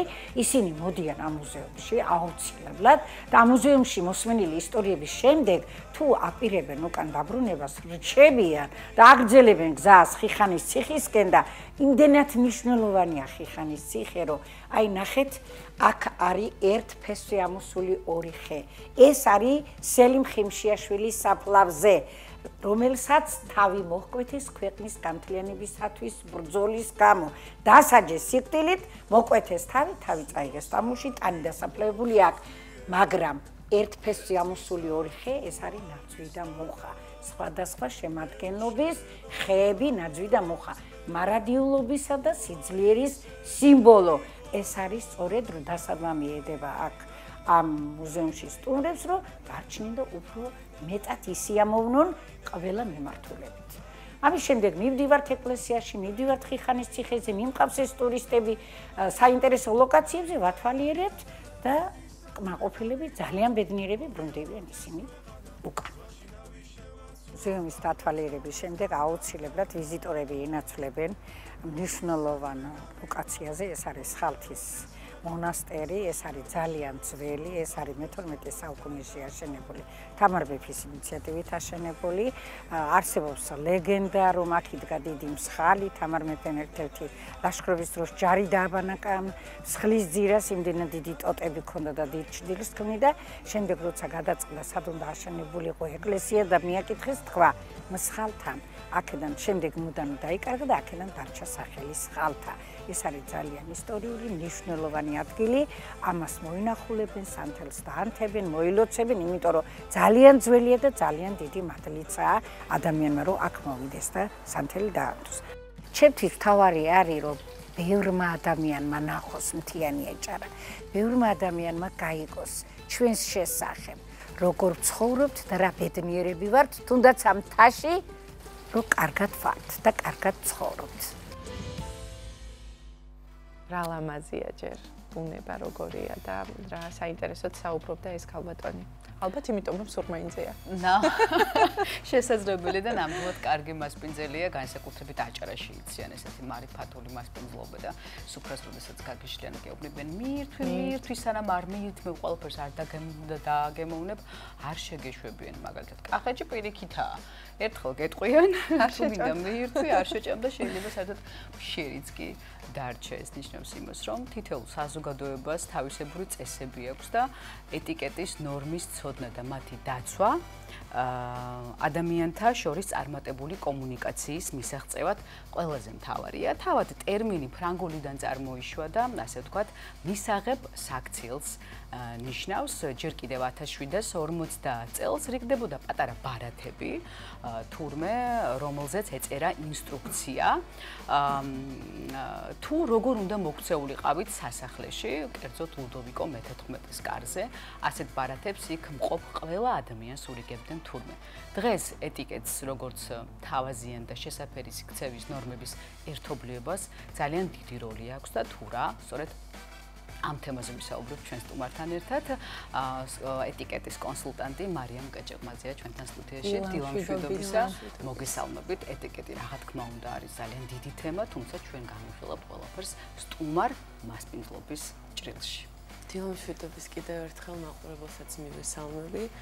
ნამდვილად ძალიან ვრცელი თემა ეტიკეტი და განსაკუთრებით აი სტუმარ მასპინძლობის ეტიკეტი ერთ-ერთი ყველაზე ძველი მიმართულება ალბათ ეტიკეტის. ბევრი რაღაც შემდგომ დაგვემატა, ბევრი რამ ეხლა გვემატება. თუმცა მოდი მე თავდაპირველად გამმარტავ პირველ რიგში იმას, რაც თქვენ ახსენეთ, აი ლუდოვიკო მე-14-ის კარი, ბევრი ეტიკეტის წესი არის ისტორიული წარმომავლობის, ანუ განპირობებული რაღაც ისტორიული შემთხვევით, მმართველთან, პოლიტიკური მდგომარეობით და ბევრს აქვს ფუნქციური წარმომავლობა, ანუ შეიქმნა რაღაც კონკრეტული დანიშნულებით. აი რაც თქვენ აღნიშნეთ ლუდოვიკო მე-14-ის კარზე რიგდებოდა ბარათები, გარდა ამისა იყო შემთხვევა, როცა მეფე იმდენად ფერხორციანი იყო, რომ უბრალოდ ვერ შეიკრა თავისი პიჯაკის ბოლო ღილი. რაც საზოგადოებამ ჩათვალა ერთგვარ მინიშნებად და ახალი ქცევის წესად. ამის შემდგომ იმ კონკრეტულ შემთხვევაში ალბათ მისთვის მხარდასაჭერად, მაგრამ ყოველ შემდგომ შეხვედრაზე უკვე ყველა იხსნა და დღეს შემოგჩა ეს წესი, რომელიც ძალიან დღეს უკვე ფუნქციურია, თუ კი ვინმეს ჭარბიწონა აწუხებს ან რაღაც დისკომფორტულ მდგომარეობაშია შეხსნილი ღილი ნამდვილად უფრო კომფორტულია ჯდომის დროს, თუმცა ამას არ ქონდა თავდაპირველად ფუნქციური დანიშნულება. აი რაც შეეხება მაგალითად ესკალატორზე ასვლის დროს ქალისთვის დათმობას, ამას ყოველთვის ქონდა ფუნქციური მნიშვნელობა და ექნება სანამ იარსებობს ესკალატორი. აი სტუმარ მასპინძლობის ეტიკეტი ჩემი პირადი გადმოსახედიდან არის ის თემა, რომელიც სანამ სოციალური არსებები ადამიანები ვიარსებებთ, ყოველთვის იქნება აქტუალური. თან საქართველოში. თან საქართველოში, მაგრამ პარადოქსულია ის, რომ ყველაზე ხშირად მე მგონი ქართველები ვარღვევთ ყველანაირ სტუმარ მასპინძლობის ეტიკეტის წესს. მიუხედავად იმისა, რომ მართლა არაჩვეულებრივი სტუმარ მასპინძლობა გვახასიათებს საქვეყნოდ ცნობილია. აი, რას ვარღვევთ? საინტერესოა. დავიწყოთ პირველი ალბათ, რასაც ქართველები და განსაკუთრებით დასავლეთ საქართველოში ვარღვევთ, არის პუნქტუალურობა და დროის პატივისცემა, სხვისი დროის პატივისცემა. ან ცადმივდივარ სტუმრად მნიშვნელობა აქვს ძალიან დიდი გერმანელთან თუ ქართველთან. იქ არც ადრე მისვლა და არც გვიან მისვლა არ არის კარგი ტონი. ადრე მიხვალ დიასახლის შეეჩეხები შუა სუფრის გაშლისას, გვიან მიხვალ, ანუ სხვისი დროის უპატივცემულობა. გვაქვს 15 წუთი აკადემიური დაგვიანების დრო ქვია, როცა ეს დრო შეგვიძლია დავაგვიანოთ ყველგან. თუ კი რაღაც ძალიან ფორმალური მიღება არ გვაქვს. მაგრამ ხშირად დავაკვირვებდი ვარ საქართველოში, გვეპატიჟებენ 6 საათზე და 6 საათზე რომ მივდივარ, ძალიან გაოცებული სახით ხვდები. მე ბევრჯერ შევხვდი ვარ ასეთ შემთხვევას. ან ქორწილებში, ანუ 6 საათზე თუ ვეპატიჟები სტუმრებს, დაახლოებით ვიცი რომ 7-8 ნახევრისთვის ჰაჰა ყველა შევიკრიბებით. კი, ასეთი გათვლა აქვს ბევრ ადამიანს. ჩვენი ქცევიდან გამომდინარე ალბათ, იმიტომ რომ ქორწილებში ხა 6 საათზე იპატიჟებიან და 8 საათზე ხვდებით. უკვე ადამიანს ფსიქოლოგიად უჩნდება იმის წინასწარ მოლოდინი, რომ აი ალბათ ასე იქნება და პირდაპირ ვაგვიანებთ ინსტინქტურად. თუმცა ეს ძალიან ცუდი ტონია ევროპის თითქმის ყველა ქვეყანაში და არა მხოლოდ ევროპის. უნჯობესია რომ მივიდეთ დათქმულ დროს, ან დავაზუსტოთ კიდევ ერთხელ ჩვენს მასპინძელთან, რა დროს გველოდება ერთიანობის დაგპატიჟება, მაგრამ დაახლოებით როდის იქნება უფრო მისაღები. მეორე, რასაც ყოველთვის ყველგან ვითვალისწინებთ, არის მიზეზი და მიზანი, რისთვისაც მივდივართ ადამიანთან სტუმრად, რამდენად ახლობელია ჩვენთვის ეს ადამიანი, ანუ რა მიზეზი დაგპატიჟა, დაბადების დღეა, რაღაც ზოგადი წვეულება, საოჯახო შეკრება თუ მაგალითად სამსახურეობრივი ზოგჯერ ხდება ხოლმე ფორმალური საღამოების არაფორმალურ გარემოში მოწყობა, მაგალითად უფროსების გაცნობა ის უფრო უცხოეთ შედამკვიდრებული, მაგრამ ჩვენთან ნელ-ნელა უცხოურ კომპანიებში მკვიდრდება. როცა ვიცით მიზანი რა მიზნით მივდივართ და მიზეზი ყოველთვის ყველაფერს აქვს, რადგან უნდა უარყვათ, გაცნობა იქნება და ახლობა ადამიანებთან და უბრალოდ საყვალების მონახულება. ამის მიხედვით ვარჩევთ საჩუქარს, სიმბოლურს, მაგრამ თითქმის ყველგან, ყველა ქვეყანაში მისაღებია ტკბილეულით და ყვავილებით მისვლა. მათ შორის თუ მხოლოდ მამაკაცია მასპინძელი, მაშინაც კი, თუ კი ადამიანს არ აქვს ტკბილზე რაღაც უარყოფით დამოკიდებულებით იმის ჩაქრიანი დიაბეტი თუ უბრალოდ მისთვის არასასურველი პროდუქტი თუ არ არის ტკბილეული. სხვა ყველა შემთხვევაში აი გადამოწმება რამდენად მისაღებია ვთქვათ, რა ჭირდება, ხო? აი ხანდახან მე მაგალითად როცა სტუმრად მივდივარ, პირდაპირ ვამოწმებ, აი რა წამოვიღო, ესეთი კითხვა არსებობს, თუ არის მაგალითად ეს თუ ადამიანი ჩვენთვის იმდენად ახლობელია, რომ ამ კითხვის დასმის საშუალება გვაქვს, ყველაზე კარგი ვარიანტია. კარგი ვარიანტია. კი, მაგრამ არის შემთხვევები, როცა ამის კითხვის საშუალება არ გვაქვს. ან მაგალითად როგორც აღნიშნეს, პასუხადღებულად რომ არაფერი არის საჭირო. ასეთ დროს ძალიან კარგი გამოსავალია სურვილების სია, რომელიც ასევე ევროპაში დამკვიდრებული ტრადიციაა, მაგრამ ჩვენთან ერთი ორგან უკვე შევხვედი. დაბადების დღე იქნება ეს თუ ქორწილი იქნება, თუ კი არ გვინდა რომ უბრალოდ ფულადი საჩუქრით შემოვიფარგლოთ, გვაქვს სურვილების სია და სტუმრები წინასწარ ეცნობიან ამ სიას და ინაწილებენ საჩუქარს ვინ რას მიიტანს. ვაუ, ანუ წინასწარ სურვილების სიას აქვეყნებს, ვთქვათ, წყვილი და იქიდან შეგიძლია აირჩიო და საჩუქარი.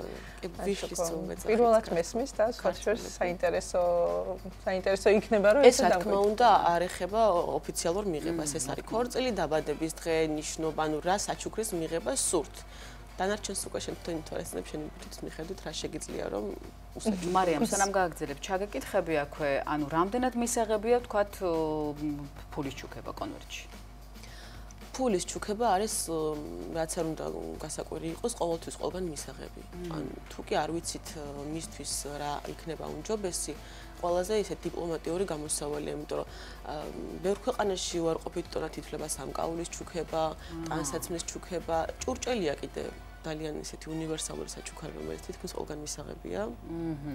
მაგრამ აი თუ არ ვიცით ადამიანს ახლა ვერ ვკითხავთ, მარგალიტი ბევრგან ცუდ ტონად ითვლება ოქროს სამკაული, ძვირადღირებული ნივთები. ამიტომ ყველაზე კარგი გამოსავალია ან საჩუქრე ბარათის ჩუქება, ან ფულის ჩუქება, ოღონდ აუცილებლად კონვერტში და რა თქმა უნდა, ხო, ანუ უხერხულობა არ უნდა შეექმნას, ანუ ალბათ ძვირფას ნივთებთან ეს ბმარო არ უნდა შემექმნას მე უხერხულობა, რომ შემდეგ როდესაც შენ მომიპატიჟებ, მეც იგივენაირად უნდა დაგიბრუნო. კი ბატონო, და გარდა ამისა, ყველა ურთიერთობა არ იძლევა ამის საშუალებას, იმაშობ ადამიანი არ იყოს შენთვის იმდენად ახლობელი, რომ მისგან იყო მიიღო ზურადღირებული საჩუქარი. უკვე მივედით, უკვე ვაჩუქეთ საჩუქარი, სუფრის ნაწილი მაინტერესებს. სუფრის ნაწილზე გადავიდეთ, მაშინ და მე უკვე წამოსვლაზე ვფიქრობ, რამდენი უნდა.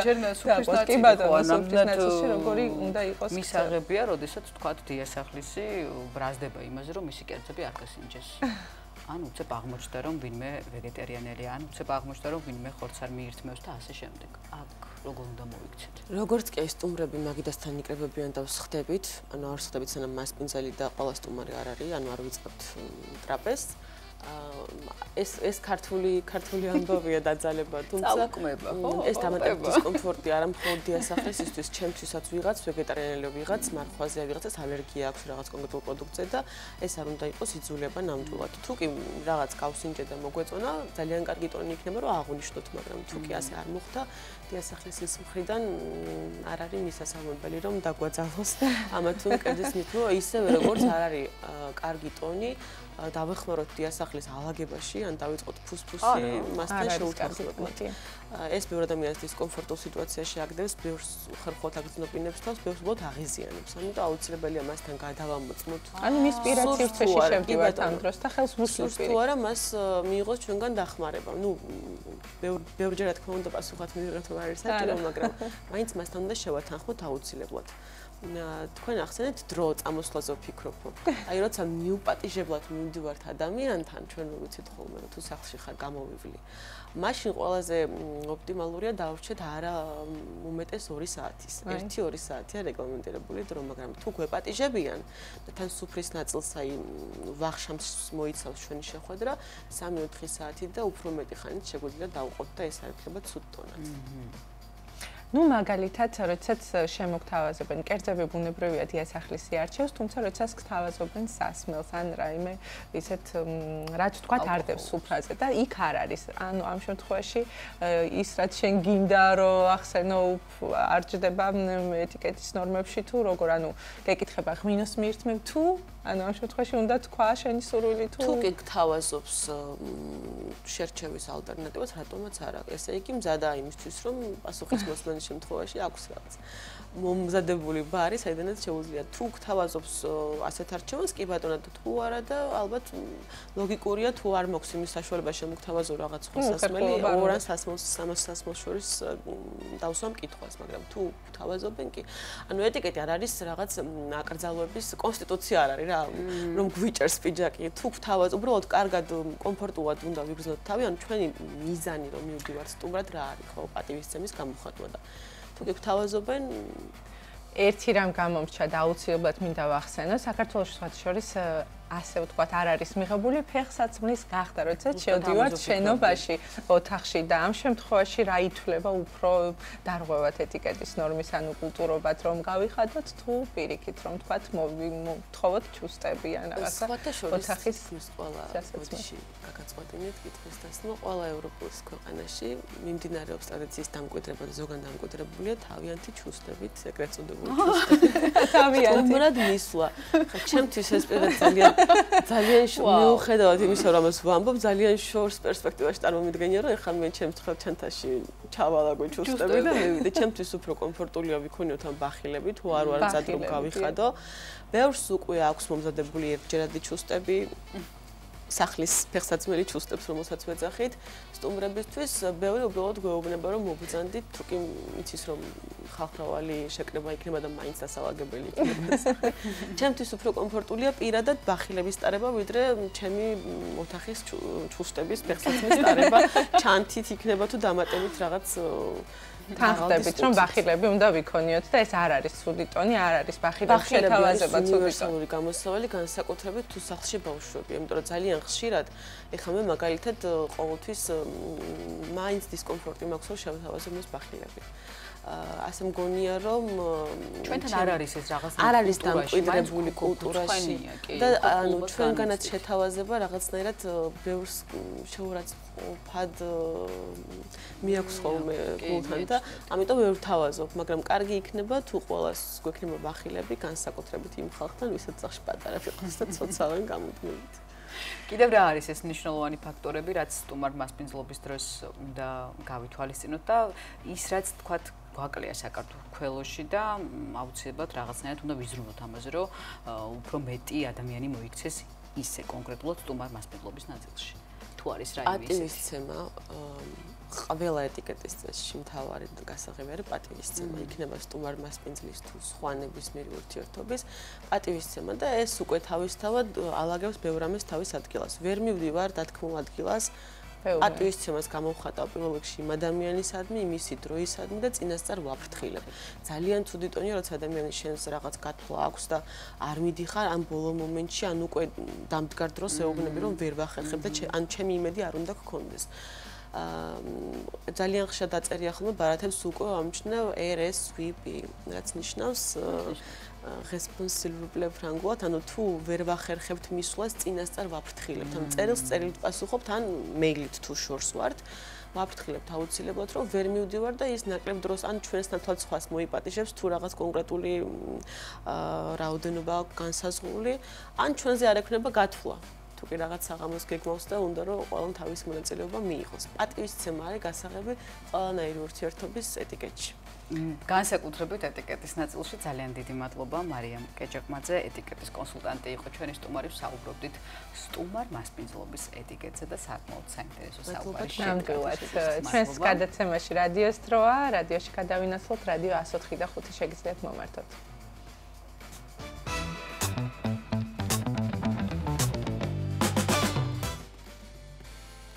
გააჩერე. ბათუმი FM 104 და 5. ქობულეთი FM 96 და 1. ქედა FM 106 და 1. შუახევი FM 106. ხულო FM 104 და 1. რადიო აჭარა.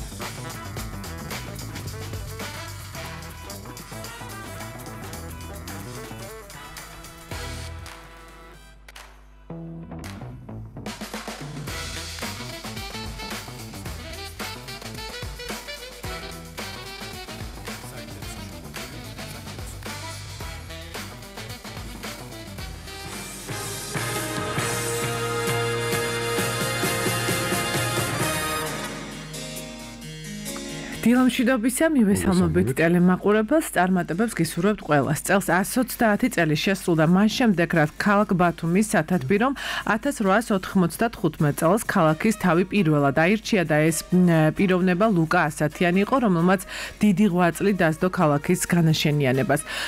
ლუკა ასათიანი და ბათუმი ამ თემაზე ვისაუბრებთ დღეს და ჩვენი სტუდიის სტუმარი ოთარ გოგოლიშვილი გახლავთ აჭარის ხარიტონ ახვლედიანის სახელობის მუზეუმის მმართველი ისტორიკოსი. მოგესალმებით ბატონო. მოგესალმებით. და ლუკა ასათიანის სახელს უკავშირდება ბევრი ცვლილება, რაც იმ დროიდან ბათუმს ახალ მნიშვნელობას სძენდა, ახალ იერს ანიჭებდა და ამ თემაზე კიდევ ერთხელ გავუსვათ ხაზი. ლუკა ასათიანი იყო ერთ-ერთი ყველაზე უფრო გამორჩეული პიროვნება ქალაქ ბათუმის ისტორიაში. ეს იყო პიროვნება, რომელმაც ქალაქ ბათუმი გადააქცია ქართული კულტურისა და ქართული განათლების ქალაქად. მე ხას უსვამ ქართული. ლუკა ასათიანი სანამ გახდებოდა ქალაქის თავი, ბათუმში ურთულესი და უმძიმესი სიტუაცია იყო.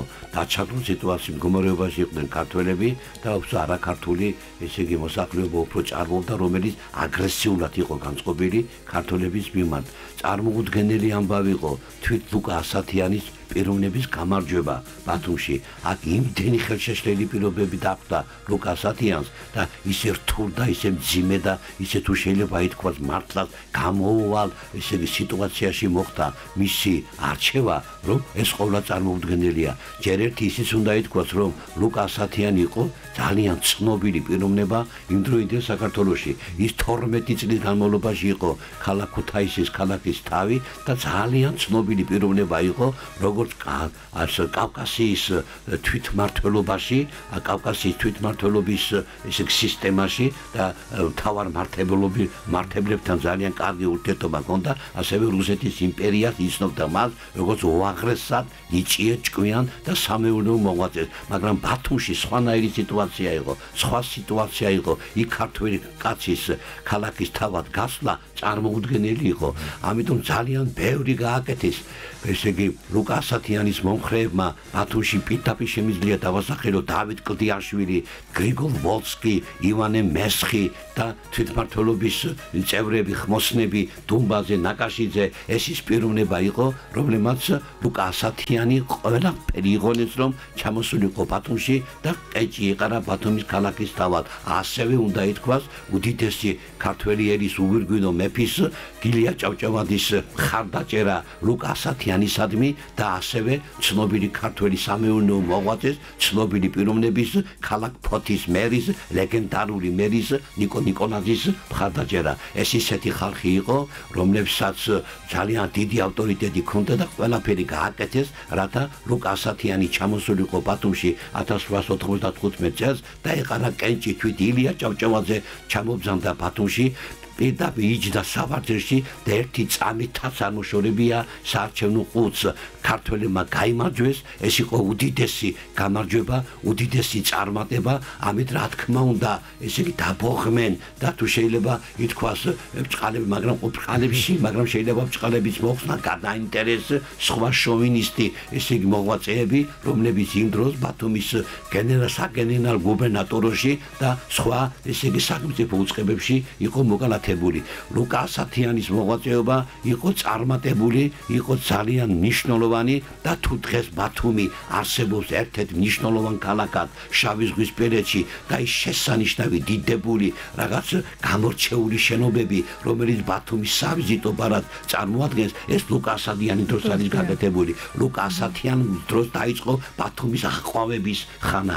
მოდი ჩამოვთვალოთ ის, რაც ლუკა ასათიანმა გააკეთა ბათუმისათვის. უპირველეს ყოვლისა აღსანიშნავია, რომ ლუკა ასათიანი და მისი ირგვლივ მყოფი ეს ქართველი მოღვაწეები უზარმაზარ ყურადღებას აქცევდნენ ქალაქ ბათუმში განათლება, სწავლა-განათლების საქმეს. თვით ლუკა ასათიანის არაერთი შესაძლავს დღევანდელი ბათუმის სახელმწიფო უნივერსიტეტის შენობა, ქალთა პროგიმნაზია, დღევანდელი ქალაქ ბათუმის ნომერ 2 საშუალო სკოლა, გრიგოლ ვოლსკის უდიდესი მხარდაჭერი და ისიც უნდა ითქვას, რომ გრიგოლ ვოლსკი ისე ფაქტურად ყოველ დიდ წამოწყებაში ლუკა ასათიანის გვერდზე იყო. უბრალოდ გრიგოლ ვოლსკი ხშირად შემოდიოდა ინიციატივით და ლუკა უჭერდა მას მხარს და თითქმის ყველა ეროვნებისათვის ბათუმში შეიქმნა ესე იგი დაწყებითი სკოლა, შეიქმნა დახურული ბაზარი, ის ცნობილი ბაზარი, რომელიც სურათებით, ფოტოსურათებით დღეს არსებობს, ლუკა ასათიანის დროს შეიქმნა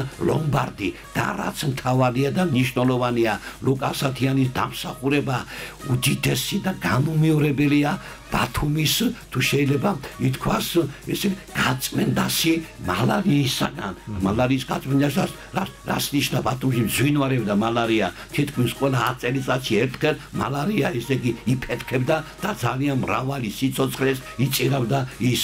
ლუკა ასათიანმა სპეციალურად ჩამოიყვანა ბათუმში მისი მეგობარი, რომელსაც პატივცემდა, ისიც მას პატივცემდა, ეს გახლავთ გენერალი ჟილინსკი. ჟილინსკის არხი, ვითაც ბათუმი დღესაც კი არსებობს ეს ჟილინსკის არხი, ბათუმი გადაკვეთა და ფაქტიურად დააშრო იმ ჭაობისაგან, რომელიც ბათუმის ცენტრში ძინორებდა. სხვადასხვა მანამდე სანამ ჟილინსკი ჩამოიყვანდა, ლუკა ასათიანი წარდგა თვითმმართველობის ხდომაზე სპეციალური მოხსენებით, სადაც დაამტკიცა, რომ სანამ ბათუმის შემოგარენში პალმებს არ დავგავთ და არ დავგავთ ჩვენ ესე იგი სპეციალურ ხეებს, რომელიც იშრობს, ესე იგი იშრებალის ხეებს და იშრობს ამ ჭაობს, მანამდე რთული სიტუაცია გვექნება. ესეც გააკეთა ლუკა ასათიანმა. ჟილინსკის ესე იგი შეუერთდა ივანოვის არხი, ეს არის ივანოვი, ასევე ლუკა ასათიანის მიერ არის ჩამოყვანილი 6 არხი სერავს იმ ჟილინსკის არხს და ამით ბათუმში მინიმუმამდე დაიყვანა მალარია და რა თავარია ლუკა ასათიანმა შექმნა, ასევე წარმოიდგინეთ თქვენ, სანიტარულ ჰიგიენური სადგური, ყველა საკვები პროდუქტი, რომელიც ბათუმში ჩამოდიოდა, ხორცი იქნებოდა თუ სხვა რძის პროდუქტები, გადიოდა შემოწმებას მიაქცია ყურადღება ამ სანიტარულ ჰიგიენურ სადგურში და შემდეგ კი სარეალიზაციოდ გადიოდა ქალაქში. ლუკა ასათიანის უდიდესი დამსახურება, ეს მისი პირადი ინიციატივა და პირადი მონდომება და პირადი დაგვირგვინება საქმის დღევანდელი ბათუმის თვითმმართველობის შენობა. ეს მან მისი პროექტით არის ეს გაკეთებული სიმშვენიერი სილამაზე, რომელიც დღესაც კი ქალაქ ბათუმის შენობა წარმოადგენს წარმოადგენს, მშვენებას წარმოადგენს და ის უამრავი ნაგებობები, რომელიც ბათუმში არსებობს, ეს არის ლუკას სათიანის დამსახურება. შესანიშნავად ამბობს მის შესახებ გრიგოლ ვოლსკი, ეს კაცი მოვლენა იყო. ამ კაცმა ბათუმი გადაარჩინა. ეს კაცი არის ის გენიუსი, რომელიც ბათუმის ისტორიაში ოქროს ასოებით ჩაიწერება. ეს ვოლსკის სიტყვებია იმ გრიგოლ ვოლსკის, რომელიც წერა-კითხვის გამომცემლებელი საზოგადოების ბათუმის ორგანიზაციის თავმჯდომარე იყო და ლუკა ასათიანის გვერდში იდგა.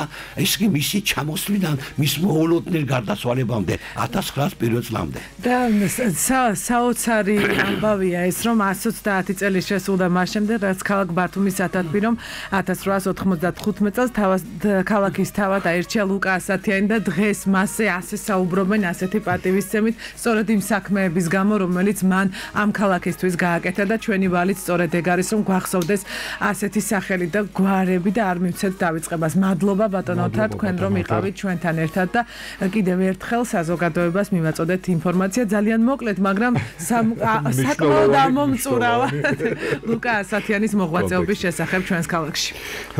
ჩვენი გადაცემის სტუმარი გახლდათ ოთარ გოგოლიშვილი, აჭარის ხარიტონ ახვლედიანის სახელობის მუზეუმის მმართველი, ისტორიკოსი. კიდევ ერთხელ დიდი მადლობა ბატონ ოთარ. ტელემატყურებელს ვემშვიდობებით, რადიოს მენელთან მალე დავბრუნდებით.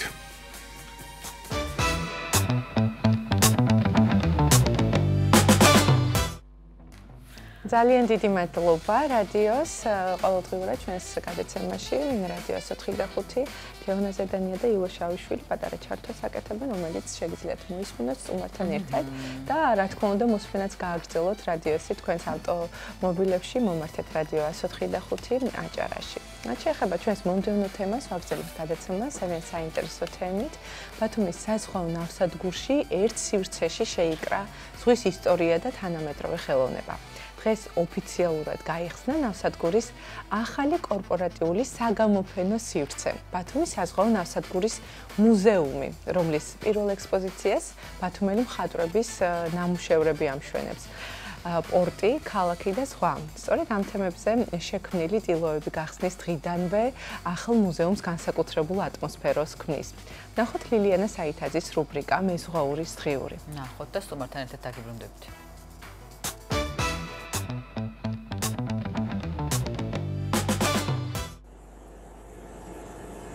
1893 წლის 23 მაისს ქალაქის ცხოვრებაში ახალი ეპოქა დაიწყო, ბათუმში პირველი მატარებელი შემოვიდა.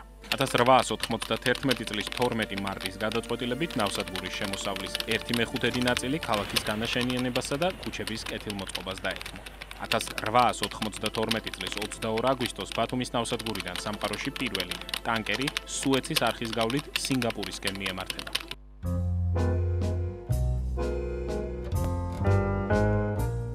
ეს ქალაქი ბათუმის ამბებია, ქალაქის, რომელიც ბათუმის ნავსადგურთან ერთად დაიბადა. სწორედ ნავსადგურის ირგვლივ გაიზარდა ქალაქი, გაჩნდა პირველი ქუჩები, აშენდა სახლები და განვითარდა ვაჭრობა. აქ შემოსული თითოეული გემი ახალ ამბებსა და თავგადასავლებს ყვებოდა. გემის სილუეტები ნაპირზე მომზირალ ადამიანებს ეხვეოდა. ზღვის სურნელი ჰაერში იფანტებოდა და ნავსადგური სიცოცხლით ივსებოდა. ყოველი ტალღა თითქოს ქალაქის გულისცემას ემთხვეოდა. დღეს ამ ისტორიულ ადგილას გაიხსნა ბათუმის საზღვაო ნავსადგურის კორპორატიული საგამოფენო სივრცე, ბათუმის საზღვაო ნავსადგურის მუზეუმი. მუზეუმი, რომელსაც დღეს ვხსნით, არის ჩვენი წვლილი მეხსიერების შენარჩუნებასა და პორტის საწყისებთან მდგომი ადამიანების პატივისცემაში.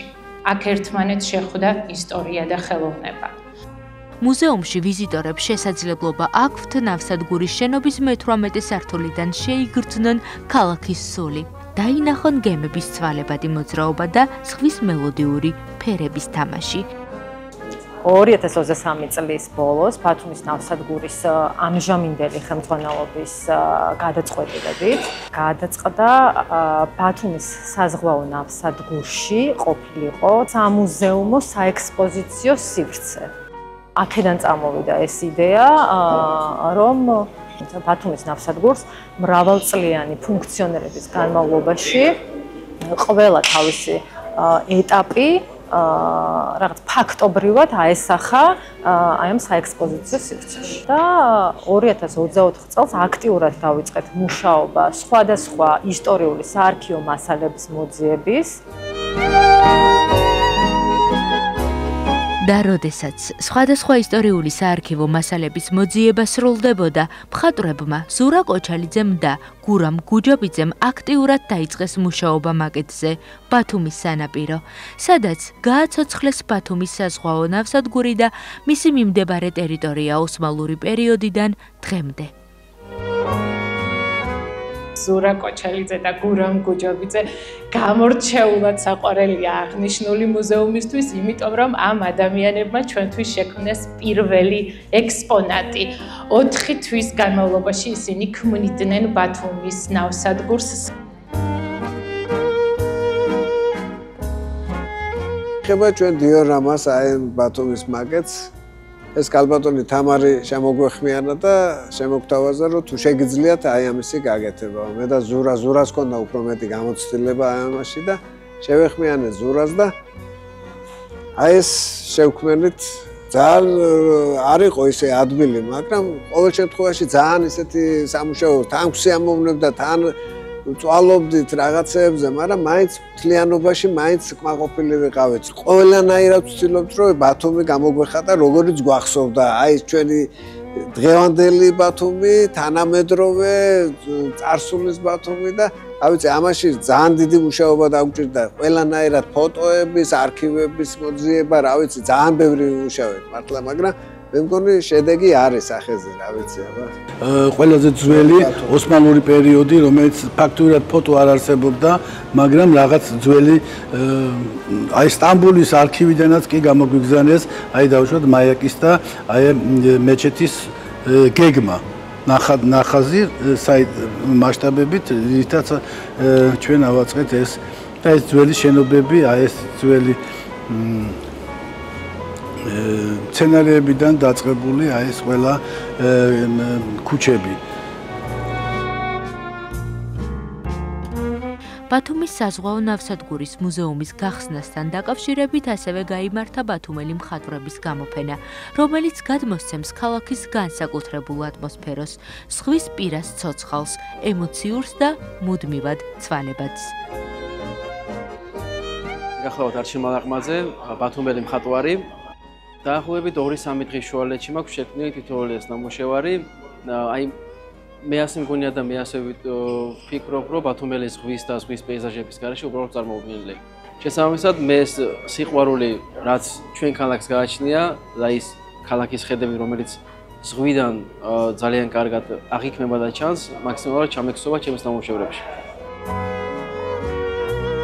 30 წელი და მეტი ვხატავდი ამ ადგილს. გამოვდიოდი, ვხატავდი აი ჩანახატები, ფერწერები, ყველანაირად. მე ვხატავდი ბათუმს და ბათუმი ზღვის გარეშე წარმოუდგენელია.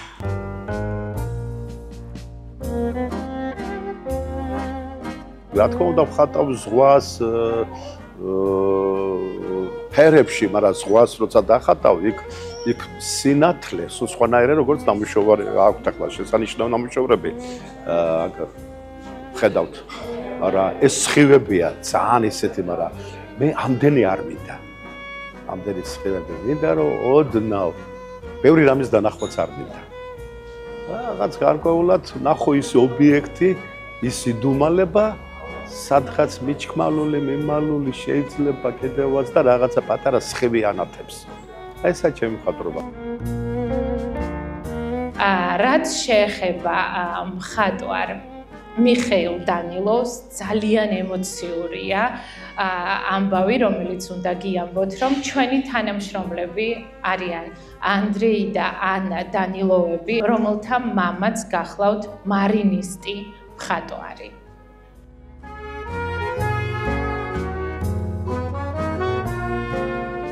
ჩამოვიდა, ეს იყო ალბათ 1970 წელი დაახლოებით და აქ დაინახა პირველად ზღვა. და ცოტა როგორც მე ვიცი მისგან, გაგიჟებული იყო, იმიტომ რომ ძალიან სულ სხვა ემოცია და სულ სხვა ბუნება იყო. იყო მხატვარი. მაგრამ ხატავდა სხვა პეიზაჟებს და ასე შემდეგ, ნატიურმორტებს. და ზღვა რო დაინახა, ისე შეუყვარდა, ამბობდა რომ ეს არის ჩემი მეორე სიყვარული. დედაშენის მერე ასე ამბობდა ხოლმე და დაიწყო ხატვა, მაგრამ ვერ გამოვიდა, იმიტომ რომ ზღვა სულ იცლება. სულ თავისებურია, სულ სხვადასხვა ხასიათისაა. დღეს ლამაზია, ხვალ უშნო, დღეს კეთილია, ხვალ არა და ასე შემდეგ. და ალბათ დაახლოებით 10 წელიწადზე მეტი დაჭირდა, რომ უბრალოდ რაღაცა პირველი ნახატი რო შექმნა. და მაინც მაყოფილი არ იყო. მერე თქვა, რომ ეხლა უფრო კარგად გამომდის და ალბათ ოდესმე დავხატავ ის, რასაც მე მინდა, ასე თქვა, და არა, მაინც. და ბოლოს ბათუმი თავისი ნავსადგურით, ზღვის ტალღებით და მხატვრების ნამუშევრებით კიდევ ერთხელ გვახსენებს, თუ როგორ აერთიანებს წარსული აწმყოს და როგორ ინარჩუნებს ქალაქის სიცოცხლესა და ემოციას.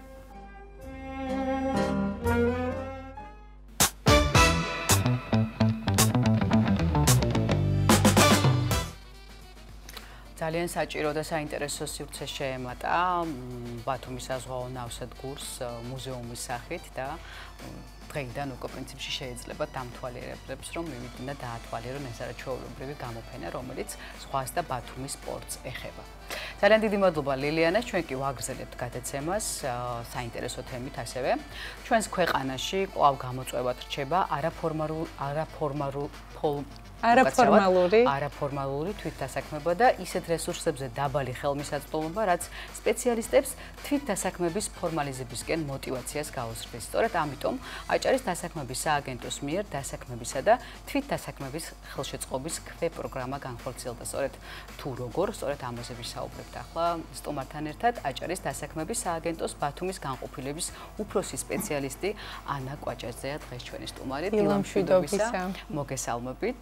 სანამ თვითონ პროგრამაზე ვისაუბრებთ, მანამ გითხარით, რატომ არის მნიშვნელოვანი მცირე და საშუალო სამეწარმეო სექტორის განვითარება ჩვენი ქვეყნის ეკონომიკისთვის? მოგესალმებით, ვისაუბრებთ მსმენელ აუდიტორიას, მადლობა მოწვევისთვის, ვინაიდან ყოველთვის საინტერესო თემებზე გვიწევს თქვენთან საუბარი. მოგეხსენებათ, რომ გამოწვევად ისევ რჩება დასაქმება და განსაკუთრებით თვითდასაქმება. და ამის sapasუხოდ აჭარის დასაქმების სააგენტო უკეცლები ახორციელებს სხვადასხვა ხელშეწყობ პროგრამებს, რომელიც ეხმარება სამუშაოს მაძიებელს სამოულო დასაქმებისთვის, რომ გამოიმუშავოს პროგრამის საშუალებით დასაქმების აუცილებლის უნარჩვევები და არა მარტო სამუშაოს მაძიებლებს, არამედ უკვე დასაქმებულ პირებს, აიმაღლონ კვალიფიკაცია სხვადასხვა პროგრამის საშუალებით. ერთ-ერთი ესეთი ხელშემწყობი პროგრამაა დასაქმება და თვითდასაქმების ხელშემწყობი პროგრამა, რომელიც ითვალისწინებს ხელი შეუწყონ თვითდასაქმებულებს, რათა გაიუმჯობესო და თუმცა ნახსენებია არაფორმალური თვითდასაქმება და უფრო რო ჩავშალოთ ეს საკითხი რას ნიშნავს კონკრეტულად, რას მოიაზრებს? არაფორმალური განათლება ჩვეულებრივად არის ეკონომიკური საქმიანობა, რომელსაც თვითდასაქმებული ახორციელებს შემოსავლის თავად დიახ. ის ღებულობს ამით შემოსავალს, ის თავისი რესურსებით, თავისი ძალღონით ახორციელებს ამ პატარ-პატარა ბიზნესს და ამით ღებულობს ჩვეულებრივად შემოსავალს უბრალოდ რაღაც სტატუსი შეიძლება არ გააჩნდეს ინდივიდუალური მეწარმის, მაგრამ დასაფასებელია, ვინაიდან თავისი შრომით ის ღებულობს ამით შემოსავალს და აქედან გამომდინარე ეს პროგრამა მათ ეხმარება, რომ უფრო განავითარონ ეს პატარ-პატარა იდეები, ვინაიდან მცირე და საშუალო სამეწარმეო სექტორი ძალიან მნიშვნელოვანია ეკონომიკის განვითარებისთვის, ვინაიდან ის ზრდის ის დასაქმების საშუალებას და მოგეხსენებათ ის ყველაზე დიდი დამსაქმებელია ზოგადად შრომის ბაზარზე, ასევე ის ანვითარებს ინოვაციურ განვითარების კუთხით, ვინაიდან მოგეხსენებათ ეს პატარ-პატარა სექტორები ძალიან გვთავაზობთ საინტერესო ბიზნეს იდეებს და ასევე სოციალური კეთილდღეობის კუთხით. რომელიც შემდეგ იზრდება და შემთხვევაში დიდ ბიზნესად შეიძლება გადაიქცეს. 11-მა ადამიანმა მიიღო მონაწილეობა ამ პროგრამაში. უფრო კონკრეტულად რო გითხრათ, რა კრიტერიუმებით შეირჩა და როგორ მოხდა იღებდნენ ისინი ამ პროგრამაში? ახლა გამოცხადებული იყო ეს პროგრამა, როგორც ვაგვიჟე თვითდასაქმება და თვითდასაქმების ხელშეწყობის პროგრამა და ეს კონკრეტული არის სამუშაო იარაღების გადაცემის გზით. ეს 11 კანდიდატი შეირჩა რაღაც კონკრეტული კრიტერიუმით არა, უბრალოდ უნდა ჰქონოდა არაფორმალური განათლების, არაფორმალური თვითდასაქმების გამოცდილება, ერთ წელზე მეტი უნდა ჰქონდა, ის უნდა წარადგინოს დასაქმების სააგენტოში გამოცხადებული პროგრამის შესაბამისად ერთწლიანი სამუშაო გამოცდილების დოკუმენტი, ან იმ სამუშაო გამოცდილების თუ არ ჰქონდა თქვა დოკუმენტი, ასევე განათლების დამადასტურებელი დოკუმენტი, რა სამუშაოსაც ის ახორციელებს, ანუ ეს განათლების დამადასტურებელი დოკუმენტი. რამე ეს კერძოდ ერთი პრინციპით არ შეირჩა, ეს გამჭვირვალე კომისიამ გადაწყვიტა, რომ ამ კანდიდატებს მიიღოთ საშუალება მონაწილეობა მიიღოთ და დაფინანსებულიყვნენ სამუშაო აჭარის მასშტაბით. აჭარის მასშტაბით. 11 ადამიანი, ანუ ასაკობრივი სხვაობა იყო, თქვათ მამაკაცები ჭარბობენ, არ იყო შეზღუდული არ იყო და ესე იყო როგორც სამშენებლო სპეციალისტები, ასევე კვების მრეწველობიდან, ფოტოგრაფია, სამკერვალო, ვინაიდან ჩვენი მხარდაჭერა ძალიან მნიშვნელოვანია ამ მიმართულებით პატარ-პატარა ბიზნეს იდეებისთვის. როგორ გაიარეს მას ეს, როგორ გაიარეს მათ ეს ტრენინგები, რა ეტაპები იყო ამ პროგრამაში გათვალისწინებული? გარდა იმისა, რომ ეს ღია იყო და გამჭვირვალე ეს შერჩევა, მიუხედავად იმისა, რომ ჩვენთან გაიარეს უკვე ინტერვიუ, შემდეგ უკვე წარადგინეს ის საჭირო დოკუმენტები და განაცხადები, ამის შემდეგ, როდესაც უკვე დაიწყო ეს პროექტი, მათ ასევე ჩაუტარდათ 40 საათიანი ტრენინგი, რომელიც სამრეწველო უნარები გამოიმუშავეს, ასევე მარკეტინგული საფუძვლები, ფინანსური აღრიცხვა და თუ როგორ დაეწერათ მათ ბიზნეს იდეა და იმ პროექტის დასრულებისას მათ წარმოადგენეს თითოეულმა პრეზენტაცია თავისი ბიზნეს იდეის შესახებ და უკვე ალბათ გუნებრივად გამოჩნდა ხო ის ყველაფერი და ის თქვათ საქმიანობა და მიმართულება, რაც მათ ყველაზე მეტად აინტერესებს და საინტერესოა რა მიმართულებით იყო ეს ბიზნეს იდეები და ბიზნეს გეგმები წარმოდგენილი. რითი ინტერესდებიან თქვათ აჭარაში მცირე მეწარმეები? როგორც პატარ-პატარა ბიზნეს იდეები გააჩნდათ სამკერვალო სამწარმოო კუთხით, ფოტოგრაფია, რა თქმა უნდა, ეს ტურისტული კუთხე ვართ ჩვენ. იყო შედუღება, როგორც აღვნიშნე, სამშენებლო მიმართულება და კვების მრეწველობა, რაც აუცილებელია და ჩვენს ტურისტული კუთხით განვითარებულია ბათუმი და აქედან გამომდინარე ის ფაქტორებია, რომელიც ესეთი. უნებრივია გაქვთ მათთან კომუნიკაცია და რამდენად შედეგიანია მათი ემოციები, თქვათ, ამ გამოცდილების შემდგომ როგორია მათი დამოკიდებულება ამგვარი პროექტების მიმართ? ვინაიდან მათ მიიღეს ის საჭირო ინვენტარი და აღჭურვილობა, რაც მათ ესაჭიროებათ და მათი ბიზნეს იდეის განვითარებისთვის საჭირო იყო, უფრო ენთუზიაზმით მიუდგნენ და ძალიან კარგი და საჭირო ისინი გაგვიზიარეს ჩვენ ემოციები და რა თქმა უნდა ჩვენ სამომავლოდ კიდევ დავგეგმავთ და ყოველთვის დავეხმარებათ. ყარი უკავშირი იყო და ბოლოს აუცილებლად უნდა გკითხოთ, ანა, თქვათ ადამიანები, რომლებიც ხედან ტელევიზორებთან და დაინტერესდნენ ამ პროგრამით, რომელიც ხორციელდება ყოველწლიურად ალბათ ჩვენს რეგიონში, როდის იქნება და როგორ უნდა მიიღონ მონაწილეობა დაინტერესების შემთხვევაში. ამ კონკრეტულ პროგრამას ჩვენ ვახორციელებთ უკვე მესამე წელია, განაცხადების მიღება დაიწყო ზაფხულში, აგვისტოდან და რომელიც გაგზავნა სექტემბრამდე. ანუ წარადგინეს მათ სრული დრო დოკუმენტაცია და დოკუმენტაციის უკვე მიღების შემდეგ ჩვენ დაუკავშირდით და ეს ეტაპობრივად ხდება. გამოცხადება აუცილებლად ზაფხულში, ამას განვათავსებთ ჩვენს ვებგვერდზე, აჭარის დასაქმების სააგენტოს ვებგვერდზე, გაეცნობიან, მობრძანდებიან, ჩვენს ელექტრონულ ბაზაში დარეგისტრირდებიან და შესაბამისად მაქსიმალურად შევეცდებით, რომ დავეხმაროთ პატარ-პატარა ბიზნეს იდეებს განხორციელებისთვის. ძალიან დიდი მადლობა, ნამდვილად დიდი საქმეა, თან კეთილი, თან სასარგებლო წარმატებებს გისურვებთ და წარმატებები თქვენ და წარმატებები ყველას. ნამდვილად და განსაკუთრებით იმ მონაწილეებს, რომლებმაც გაიარეს ეს არაჩვეულებრივი დასაქმების პროგრამა. ეხლა კი ჩვენს ქვეყანაში შესრულდა 10 საათი, რაც იმას ნიშნავს, რომ ჩვენს ეთერში საინფორმაციო გამოშვების დრო დგება. სულხან წულუკიძე კვლავ შემოგვიერთდა დილამშვიდობის კიდევ ერთხელ მოგესალმებით. ნამდვილად ასეა, კიდევ ერთხელ მოგესალმებით, მარია სალომე, მოგესალმები ყველას, ვინც ახლა შემოგვიერთდა. დიახ, 10 საათია და ახალი ამბების დროა.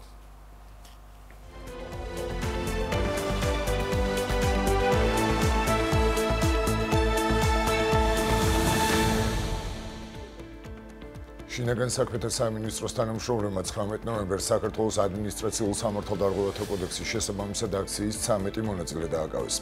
მათე დევიზის სოლიდარობის მარშის მონაწილეებსა და პოლიციას შორის დაპირისპირება კაკაბაძის ქუჩაზე მოხდა. დემონსტრანტებმა კაკაბაძის ქუჩის სამანქანო გზა გადაკეტეს, რის შემდეგაც სამართალდამცველებმა გზის გათავისუფლება დაიწყეს, რა დროსაც შინაგან საქმეთა სამინისტროს წარმომადგენლებმა რამდენიმე პირი დააკავეს. როგორც განცხადებაში აღნიშნული, დაკავებული პირები არ დაემორჩილნენ პოლიციელთა კანონიერ მოთხოვნას და სიტყვიერი შეურაცხყოფა მიაყენეს სამართალდამცავი ორგანოს წარმომადგენლებს.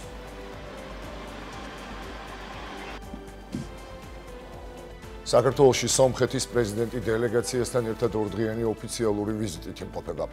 აჰანგ ხაჩატურიანს მიხეილ ყაველაშვილი დახვდა პირისპირ შეხვედრის შემდეგ კი გაიმართა პრესკონფერენცია. ორი ქვეყნის პრეზიდენტის გზავნილები ქვეყნებს შორის ურთიერთობის გაღრმავებასა და ახალი შეთანხმებების მიღწევას ეხებოდა. სომხეთის პრეზიდენტი საქართველოს დელეგაციასთან ერთად ეწვია, რომლის შემადგენლობაში არიან სომხეთის საგარეო საქმეთა მინისტრის მოადგილე, ეკონომიკის მინისტრი და მოადგილე სომხეთის რესპუბლიკის საგანგებო და სრულუფლებიანი ელჩი საქართველოში.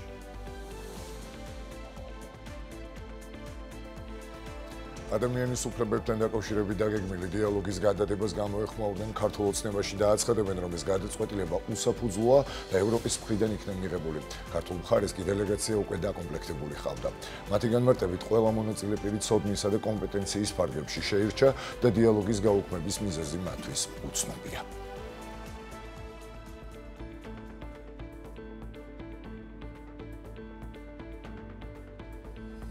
დაგეგმილი იყო კონკრეტული დიალოგი ადამიანის უფლებების დაცვის საკითხებთან დაკავშირებით. აქ სანქცირებაზე საუბარი, რა თქმა უნდა, მოადგილოა. მათ მოგვაწოდეს კონკრეტული საკითხები, რაზეც უნდა ყოფილიყო დიალოგი, შესაბამისად განისაზღვრა კონკრეტული უწყებები, ვისაც კითხვებზე, რომელიც მათი მხრიდან იყო დასმული, გაეცემოდა ამომწურავი ფაქტებზე და მტკიცებულებზე დაფუძნებული პასუხები. სამწუხაროდ, როგორც ჩვენთვის ცნობილია, მათ თავად აღარ ისურვეს ამ პასუხების მოსმენა, შესაბამისად გადაიდო ეს დიალოგი. კანონთან კონფლიქტში მყოფ 14 წლამდე პირებთან მიმართებით სპეციალურ კანონზე მუშაობას იწყებენ კანონმდებლები. არასრულწლოვანთა რეაბილიტაციისა და მხარდაჭერის ცენტრის შექმნასთან დაკავშირებით კანონპროექტი პარლამენტში უკვე შესულია. მმართველი გუნდის განმარტებით, მოქმედი კოდექსი დანაშაულის ჩადენის მიუხედავად არასრულწლოვანის დაკავების უფლებას არ იძლევა და საჭირო იყო ამ მიმართულებით ცვლილება. კანონპროექტის ავტორები ამბობენ, რომ ინიციატივა გერმანული მოდელის ანალოგია.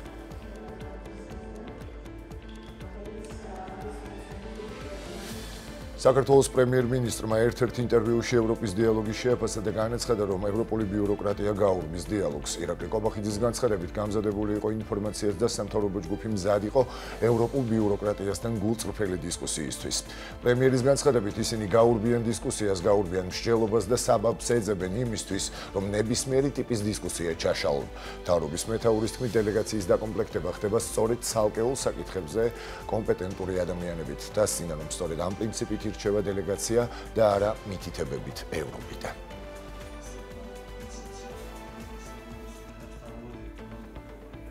ამერიკის შეერთებული შტატების პრეზიდენტმა დონალდ ტრამპმა განაცხადა, რომ საუდის არაბეთს ძალიან სწრაფად გაეგზავნება F-35 ტიპის გამანადგურებლები. ვაშინგტონში ამერიკის შეერთებული შტატების საუდის საინვესტიციო ფორუმზე საუბრისას დონალდ ტრამპმა აღნიშნა, რომ შეერთებული შტატები მიხდის საუდის არაბეთს უმაღლესი დონის სამხედრო ტექნიკას. მანამდე კი დონალდ ტრამპმა უარყო ვარაუდი, რომ F-35-ების გაყიდვა დააზიანებს ისრაელის სამხედრო უპირატესობას და განაცხადა, რომ ორივე ქვეყანა იმსახურებს უმაღლესი დონის ტექნიკას, რადგან ორივე ამერიკის შეერთებული შტატების დიდი მოკავშირეა.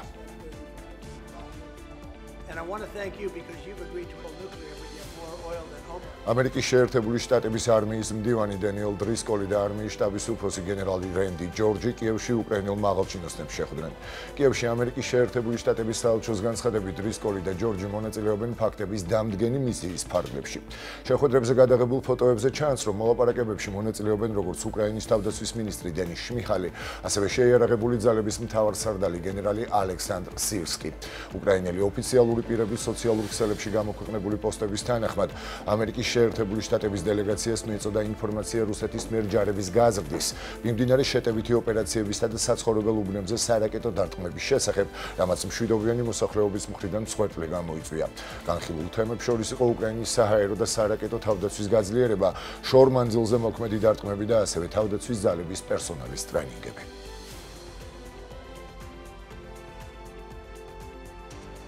ამერიკის შეერთებული შტატების გენერალურმა პროკურორმა პეპ ბონდიმ ეპშტეინის ფაილების მაქსიმალური გამჭვირვალობის პირობა დადო მას შემდეგ, რაც კონგრესმა მათ გამოქვეყნებას მხარი დაუჭირა. ტრამპმა ბონდის კომენტარების შემდეგ ხელი მოაწერა ეპშტეინის ფაილების გამოქვეყნების შესახებ კანონპროექტს. გენპროკურორმა დაადასტურა, რომ იუსტიციის დეპარტამენტი ეპშტეინთან დაკავშირებულ მასალებს 30 დღის ვადაში გამოაქვეყნებს, როგორც ამაც რესპუბლიკელების მიერ კონტროლირებად წარმომადგენელთა პალატასა და სენატში სამშაბათს მიღებული კანონმდებლობა მოითხოვს.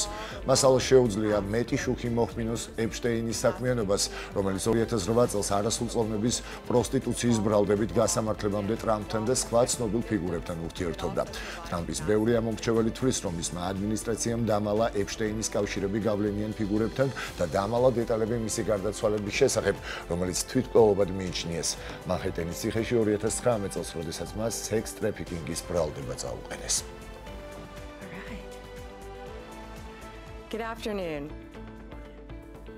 ტეხასის ფედერალურმა მოსამართლემ შტატის საჯარო სკოლებს უბრძანა დეკემბრამდე საკლასო ოთახებში გამოფენილი 10 მცნების ჩამოხსნა, რადგან შტატის კანონი, რომელიც ასეთი თვალსაჩინოების განთავსებას მოითხოვს, ამერიკის შეერთებული შტატების კონსტიტუციას ეწინააღმდეგება. სარჩელი სასამართლოში ტეხასის 12 ოლქში მცხოვრები ბავშვების მშობლებმა შეიტანეს. მოსამართლე ორლანდო გარსია ამბობს, რომ კანონი არღვევს კონსტიტუციის პუნქტს, რომელიც მთავრობას უკრძალავს რელიგიის დამკვიდრების შესახებ კანონის მიღებას. ქვეყნის მასშტაბით მიმდინარეობს დებატები იმის შესახებ, შეუძლია თუ არა შტატებს საჯარო სკოლებში ქრისტიანული ტექსტების თვალსაჩინო ადგილას განთავსება. ამ ბრძოლაში მშობლები და მოსწავლეები კონსერვატიულ ჯგუფებს დაუპირისპირდნენ, რომლებიც ცდილობდნენ რწმენის გამოხატვა უფრო თვალსაჩინო გახადან ამერიკის შეერთებული შტატების საზოგადოებაში.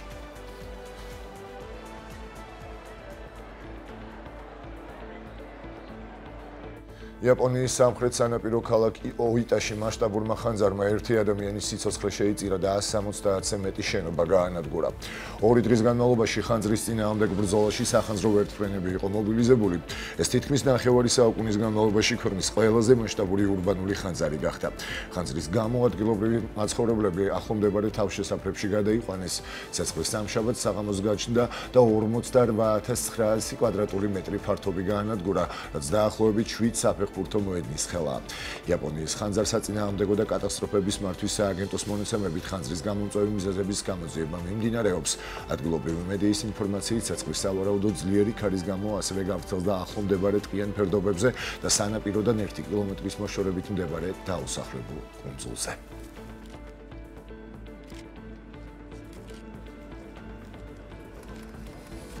ეს იყო ჩემს ხელთ არსებული ბოლო ინფორმაცია. მთავარ 12 საათიდან ჩემი კოლეგა ქეთი ჭყონია გაუძღვება, მე კი ხვალამდე გემშვიდობებით. ნახვამდის.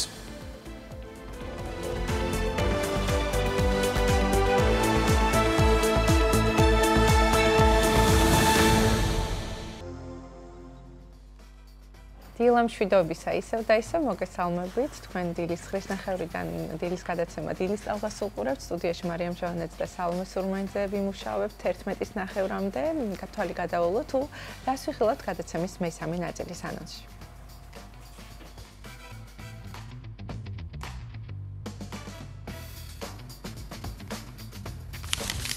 ჩვენი რეპორტაჟიდან გაიგებთ, როგორ შეიქმნა ბენდის სტეიჯი, როგორ დაიწყო მათი მუსიკალური ისტორია და რით არიან ისინი უნიკალურები თანამედროვე სცენაზე.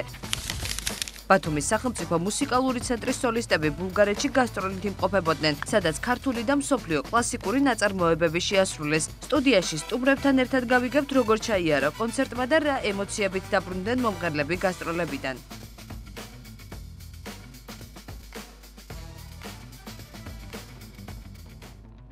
ესეც ასე, ნამდვილად დარჩეთ ჩვენთან ერთად, მუსიკოსებთან ერთად შემოგვიერთებით რამდენიმე წუთში, მანამ კი ვიხილოთ სიუჟეტი ჩვენი ქალაქის მუსიკალურ ასპარეზზე, ახალი ენერგია ჩნდება, ბენდი სახელწოდებით Stage-ი. მიუხედავად სირთულეებისა, რომელიც ყველა ბენდის შექმნას ახასიათებს, საკუთარ გზას ნაბიჯ-ნაბიჯ იკვალავენ. მათი ისტორია, სირთულეები და ოცნებები ნახოთ გაბრიელა კვაჭანტირაძის სიუჟეტში.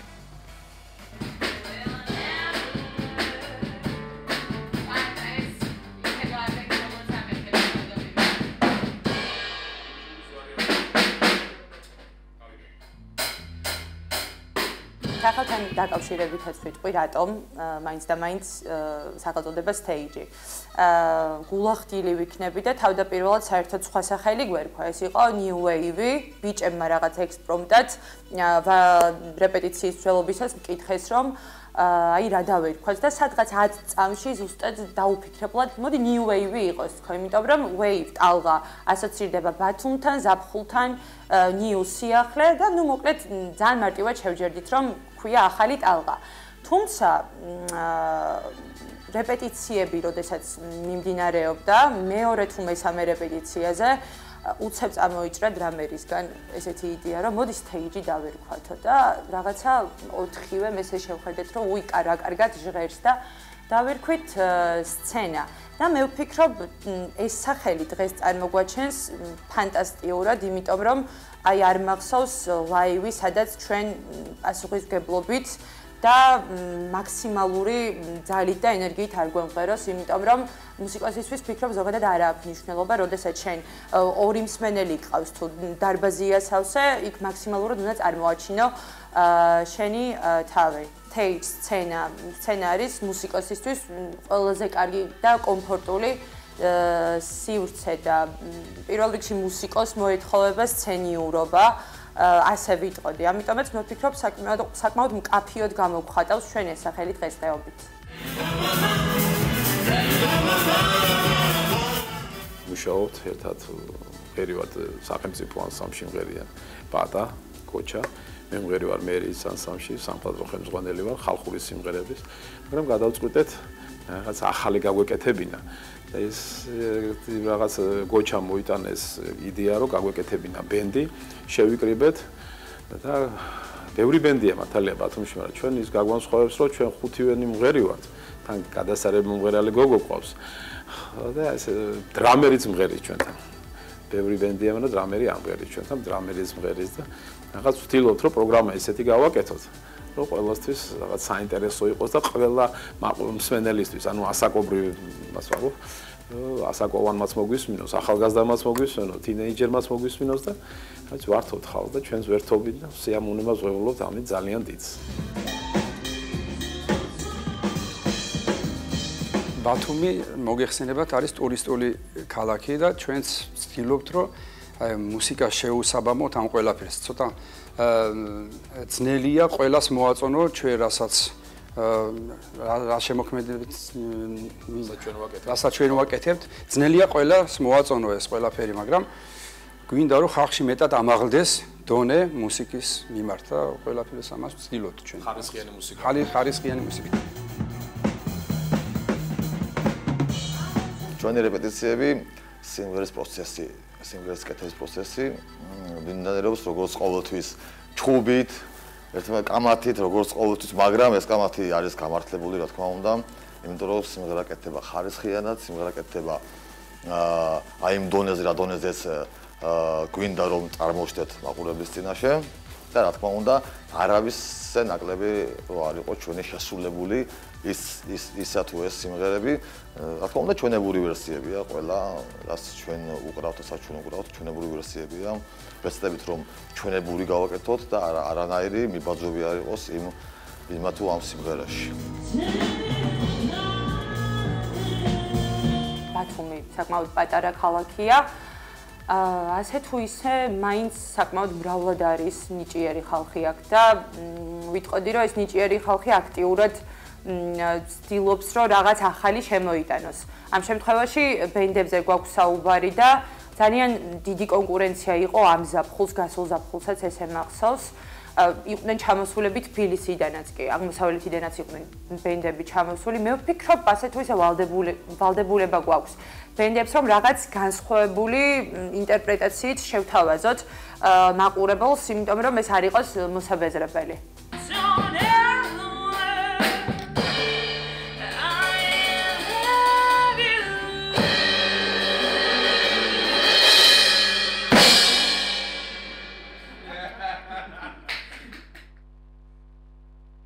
ესეც ასე წარმატებები ახალ ბენდს, რა თქმა უნდა, მუსიკოსებს, რომლებიც არაერთ კაპელას და არაერთ მუსიკალურ გუნდს ამშვენებენ. წარმატებები ამ ახალ წამოწყებაში ბენდის stage-ი შეემატა ჩვენს ქალაქს და ისევ მუსიკალური თემით ვაგრძელებთ. ოღონდ უკვე საოპერო ხელოვნებაზე ვისაუბრებთ.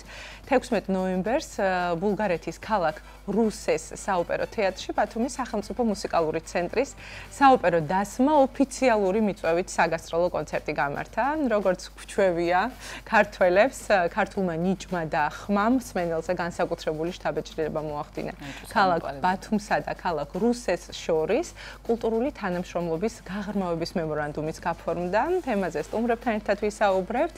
ბათუმის სახელმწიფო მუსიკალური ცენტრის საოპერო დასის სოლისტები ირმა ჟღენტი, აჩიკო გოგიტიძე და ოთარ ბაჩონაკაშიძე ყავს სტუმრად. დიდი მადლობა მოგზაურობისთვის. მოკლედ დავიწყებ იქედა რომ დილით სიმღერა საოპერო მომხრელებს ხო ზოგადად უჭირთ გვიჭირთ თუმცა დილით ადგომაც არ არის ადვილი და მოკლედ მოგვიყევით. მადლობა ამისთვის რომ მოხვედით და ჩვენს გადაცემაში ღებულობთ მონაწილეობას. მოდი დავიწყებ პირველი კითხვით აჩიკოსკა, რა თქმა უნდა.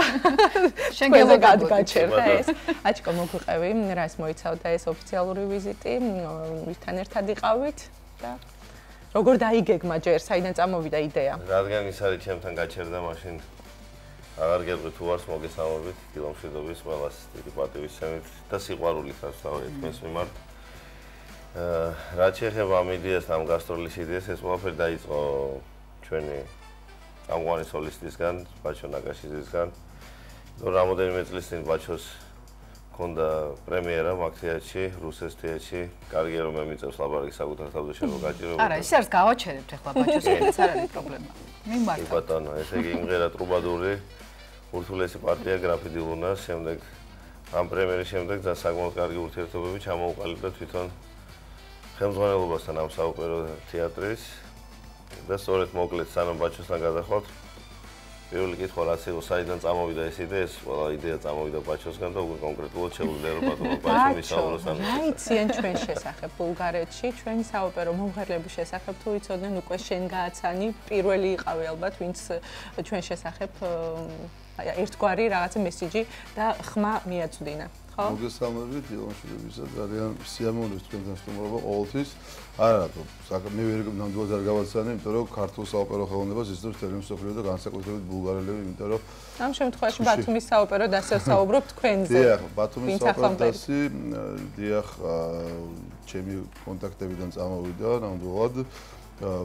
როგორც არჩილმა აღნიშნა, სპექტაკლის შემდეგ კარგი ურთიერთობა ჩამომიყალიბდა ადგილობრივ სოლისტებთან, ადგილობრივ ხელმძღვანელებთან და ესე ვთქვათ, აქ, როდესაც გაჩნდა იმის სურვილი, რომ გასტროლი განვიხორციელებინა უცხოეთში, ჩვენი სამხედრო ხელმძღვანელის მეთაურობით, თაოსნობით, ბატონი ზვიად ბულქოძის, ხალბატონი მარიამ ჯახოტაშვილის, ჩვენი მენეჯერის ნინო ნიშნიანიძის, ჩვენი დირექტორის ინგა დავითაძის მიერ ეს რომ დაიგეგმა პირველი რაც გამიჩნდა იყო ეს რომ ბულგარეთში განვიხორციელებინა გასტროლი. რატომ ბულგარეთი? იმიტომ რომ მე ვთვლი რომ იტალიის შემდეგ ერთ-ერთი მოწინავე და უდიდესი ტრადიციის მქონე ქვეყანაა ბულგარეთი საოპერო მიმართულებით, უდიდესი მომღერლები არის გვარები რომ დავიწყოთ ახლა ძალიან შორს გაგვიყვანს მარტო ბორის ხრისტოვი, ნიკოლაი გიაუროვი, გენა დიმიტროვა გვეყოფა იმისთვის რომ ვთქვათ რომ ეს ქვეყანა არის მართლაც ძალიან მასშტაბური საოპერო ქვეყანა და მათ უყვართ ძალიან ხმები, საოპერო ხმები, რაც ჩვენთვის მისაღებია, იმიტომ რომ ჩვენ საოპერო ხმების ქვეყანა ვართ, განსაკუთრებით ბათუმი არის მართლაც მარგალიტი ხმების და აქედან გამომდინარე თანხმობა ჩემი ეს იდეა რომ გავაჟღერე, რა თქმა უნდა თანხმობა წამოვიდა ჩვენი ხელმძღვანელობისგან და დაიგეგმა ესე მოკლედ ეს გასტროლი რომ გარიყო სია, ვინ წავიდა და ვინ არა, სიას რა თქმა უნდა, ამის ხელმძღვანელი არის ხალბატონი მარიამ ჯახუტაშვილი, ჩვენი ხელმძღვანელი უშუალოდ საოპერო დასის ხელმძღვანელი, სამხედრო ხელმძღვანელი, ესეთ ხელმძღვანელი და ეს რა თქმა უნდა არის ჩემი კომპეტენცია, ეს არის ხალბატონი მარიამის კომპეტენცია და ეს შემადგენლობა რა თქმა უნდა ხალბატონი მარიამის მიერ იქნა შერჩეული და კონცერტი იყო მართლაც წარმოუდგენლად ძალიან მაგარი იმ ტრადიციის თეატრში, სადაც ნიკოლაი გიაუროვი, გენად დიმიტროვა გამოდიოდა იმ სცენაზე გამოვიდეთ ყველა ჩვენთაგანი და 1000 მაგი პასუხისგებლობა იყო. პროგრამის შერჩევაც რა თქმა უნდა და ირმასთან გადავალ შეკითხვით, მადლობა. ბაჭო, რა პროგრამა შეარჩიეთ, ვისი ნაწარმოებები, რა თქმა უნდა, ქართულით დაიწყებდით და რო გითხრათ, რა შეასრულეთ? და მესალმებით, მე ვესალმებ თქვენს მაყურებელს. პროგრამაც რაც შეეხება, გვქონდა ქართველი კომპოზიტორების, რა თქმა უნდა, ერთი ნაწილი, ასევე გვქონდა ევროპელი კომპოზიტორების ნაწარმოებები, ძალიან რთული და საკმაოდ საინტერესო პროგრამით ვიყავით დატვირთულები. მე შევასრულე არჩილ კერესელიძის ვედრება, რომანსი, რომელიც თავის სირთულით უტოლდება არიას, საკმაოდ რთული რომანსია. ასევე შევასრულე ევროპელი კომპოზიტორების ორი ნაწარმოები. შტრაუსის ადელის კუპლეტები ოპერიდან ღამურა, ასევე პუჩინის მაგდას არია ოპერიდან მერცხალი და მინდა აღვნიშნო მაყურებელის აისეთი დადებითი და ძალიან თბილი დამოკიდებულება ჩვენს მიმართ. აგვავსეს აპლოდისმენტებით, აგვავსეს სიყვარულით და აი ესეთი აღმატებული გრძნობებით, რაც ძალიან სასიხარულოა და მოკლედ ძალიან ბედნიერები ვიყავით. ეს ურთიერთდამოკიდებულება ძალიან მაღალ დონეზე და აი მაღალი ურთიერთობა ახსენეთ და მაღალი დონე და პირველ რიგში როდესაც გადის შემსრულებელი სცენაზე, ბუნებრივია მღელვარება არის და ამ შემთხვევაში რა არის ის, რაც თქვათ ან გავიწყებს ამ მღელვარებას და უკვე დამოკიდებულებას ხვდებით, რაღაცა ღიმილიანი სახე იქნება, იქ არ ვიცი სიჩუმე თუ რა ქმნის თქვენთვის კომფორტულ გარემოს სცენაზე? რა თქმა უნდა, პირველად მაყურებელის კეთილგანწყობას ხედა უკვე ივსები, იმუხტები დადებითი ენერგიით და შემდეგ უკვე მთლიანად გადადიხარ იმ ეპოქაში, ნაწარმოების სიღრმეებში და თავისთავად ეს უკვე ამას მიყავხარ იქამდე, რასაც ქვია ის შედეგი, რასაც ყველა ველოდებით ესე. როგორი დარბაზი იყო, როგორი აკუსტიკა იყო ათში? საკმაოდ კარგი რეპეტიციაზე როგორც გამოვედით უკვე. ორი დღე მქონდა მაგისთვის, რომ კომფორტულად ეგზნო ხმებს, რადგან მიკროფონები არ იყო, სულთ კლასიკური კარგებით საოპერო საღამო იყო, აკუსტიკური შესრულება, ანუ როიალი და ვოკალი. რაც შეეხება მაყურებელს, საერთოდ როდესაც ჩადიხარ სხვა ქვეყანაში, ერთი-ორი ნაწარმოები მაინც უნდა იმღერო, რომ მიხვდე რა სურს მას, იმიტომ რომ ყველა მაყურებელი განსხვავებულია. როგორც ბაჩო აღნიშნა, ბულგარელებს უყვართ ხმები. ძლიერი ემოციური. აღნიშნავ რომ ძალიან მნიშვნელოვანი კონცერტის დასაწყისი და გახსნა და არჩილმა გახსნა კონცერტი და ისეთ მაღალ დონეზე იმღერდა ისეთი შესრულება იყო რომ აბსოლუტურად ყველაფერი წავიდა რაღაცა ერთი ამოსუნთქვით ისეთ მაღალ დონეზე ისრულა ქართული ნაწარმოებით გახსნა ჩემმა არჩილმა და შემდეგ წავიდა რაღაც ერთხმად ესე იგი რაღაც ერთი ამოსუნთქვით თან ისეთ სითფოც მოდიოდა და დიდი მადლობა არჩილს რომ ესეთ მაღალ დონეზე გახსნა. და რა თქმა უნდა კომფორტულად რომ იგრძნოს მომღერალმა სცენაზე თავი, კარგი კონცერტმაისტერი უნდა გახდეს ხო? კონცერტმაისტერების შესაძლებლად აი მინდა აუცილებლად აღვნიშნო განსაკუთრებულად აჭარის კულტურის სამინისტროს ხარდაჭერა და მათი კეთილინება დიდი მადლობა მათ, იმიტომ რომ არა ისინი ნამდვილად არ გვექნებოდა მის შესაძლებლობა რომ წავსულიყავით ამ შემადგენლობით დიდი მადლობა აჭარის კულტურის სამინისტროს, დიდი მადლობა ისე ჩვენს ხელმძღვანელობას, ვინც ჩამოთვალე და რა თქმა უნდა ჩვენს სოლისტებს და ჩვენს კონცერტმაისტერებს. კონცერტმაისტერები ყავდა სამნი. ბევრი არის ამიტომ ჩამოთვლი ნინო ნიშნიანიძე, ნანა კვირიკაძე. მადლობა მათ და რაც თავარი კიდე გვახსა ორი ადამიანი, რომელიც უკვე მეორე გასტროლია ჩვენთან ერთად არიან, ესენი არიან ჩვენი ტელევიზიის ორი უსაყვარლესი ადამიანი, ერეკლე კუპრეიშვილი და დია სამიძე, რომლებიც ათენში ჩვენთან ერთად იყვნენ და საკმაოდ მნიშვნელოვანი ესე იგი დაიგეგმა რომ ყველა გასწროს პატარა დოკუმენტური ფილმი ექნება არქივში და ეს გადაეცემა როგორც ტელევიზიას, ასევე მუსიკალურ სცენას და ეს ძალიან მნიშვნელოვანია, იმიტომ რომ იქ არის მომენტები, წუთები. აქაურა არქივს ალე კვაბაშიძე ადგენდა და ახლა გააგრძელებენ უკვე გაერთიანებული ძალებით. ძალიან მაღალ დონეზე და მე მინდა რომ მადლობა უთხრა მათ, რადგან უკვე რიგით მეორე დოკუმენტური ფილმი ექნება მუსიკალურ სცენას, რომელიც ერთი იყო ათენში, საბერძნეთში და ეხლა უკვე ბულგარეთში და რუმინეთში. დიდი მადლობა საპასუხოდ და რა თქმა უნდა კონცერტთან ახლდა ასევე ოფიციალური შეხვედრებით მემორანდუმი გაფორმდა. ბატონი ზვიადი არ მოსულა თქვენთან ერთად, თუმცა გითხარით ამ მემორანდუმის შესახებ. დიახ, ეს მემორანდუმი რა თქმა უნდა კულტურული თანამშრომლობას მოიცავს, იმიტომ რომ ჩვენთვის ბათუმის სახელმწიფო მუსიკალურ ცენტრს ძალიან მნიშვნელოვანი ესეთი მჭიდრო და მეგობრული ურთიერთობები განსაკუთრებით ისეთ თეატრებთან და ისეთ ტრადიციის ქვეყნებთან როგორც ბულგარეთი და რუსეს ოპერის თეატრი და ბატონ ზვიად ბოლქოზესთან ერთად, ბატონ მარიამ ჯახუტაშვილთან ერთად, ნინო ნიშნიძესთან ერთად შედგა მემორანდუმი.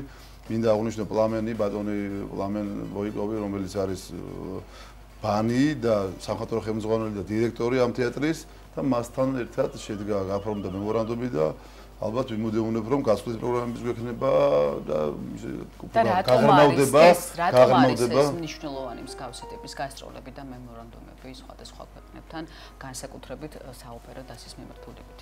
რა თქმა უნდა, იმიტომ რომ მომღერალი ჩვენთვის ბედნიერება ახლა წეგან აღნიშნეთ რომ სავსე დარბაზი იყო და ქვიხა მომღერალი რო გამოდის სცენაზე და სავსე დარბაზი ივსება რაღაცნაირად სხვანაირი განწყობა და დადებითი განწყობა ეს იმიტომ არის მნიშვნელოვანი რომ გასვლები ჩვენი იმდენად მაღალი რანგის მუსიკოსები ყავს რომ ეს აუცილებლად თემოსოფლიო უნდა ნახოს და რომ არა გასვლა ვერავინ ვერ ნახავს და ამიტომ უნდა გავიდეთ ფართო აცში რა მეტმა ქვეყანამ მეტმა პუბლიკამ უნდა ნახოს ეს ჩვენი მარგალიტები რა. და მოისმინოს თქვენი ხმები რა თქმა უნდა და თქვენი ემოციებიც ძალიან მნიშვნელოვანია, ასევე როდესაც ჩადიხართ ამ უზარმაზარ კონცერტს ატარებ. არჩილ გოგიტიძე, ირმა ჟღენტი, ეთერ ხალვაში, ლელა ვაშაყმაძე, ლელა სიხარულიძე, სალომე სალაძე, ხო არ გამომრჩა ვინმე?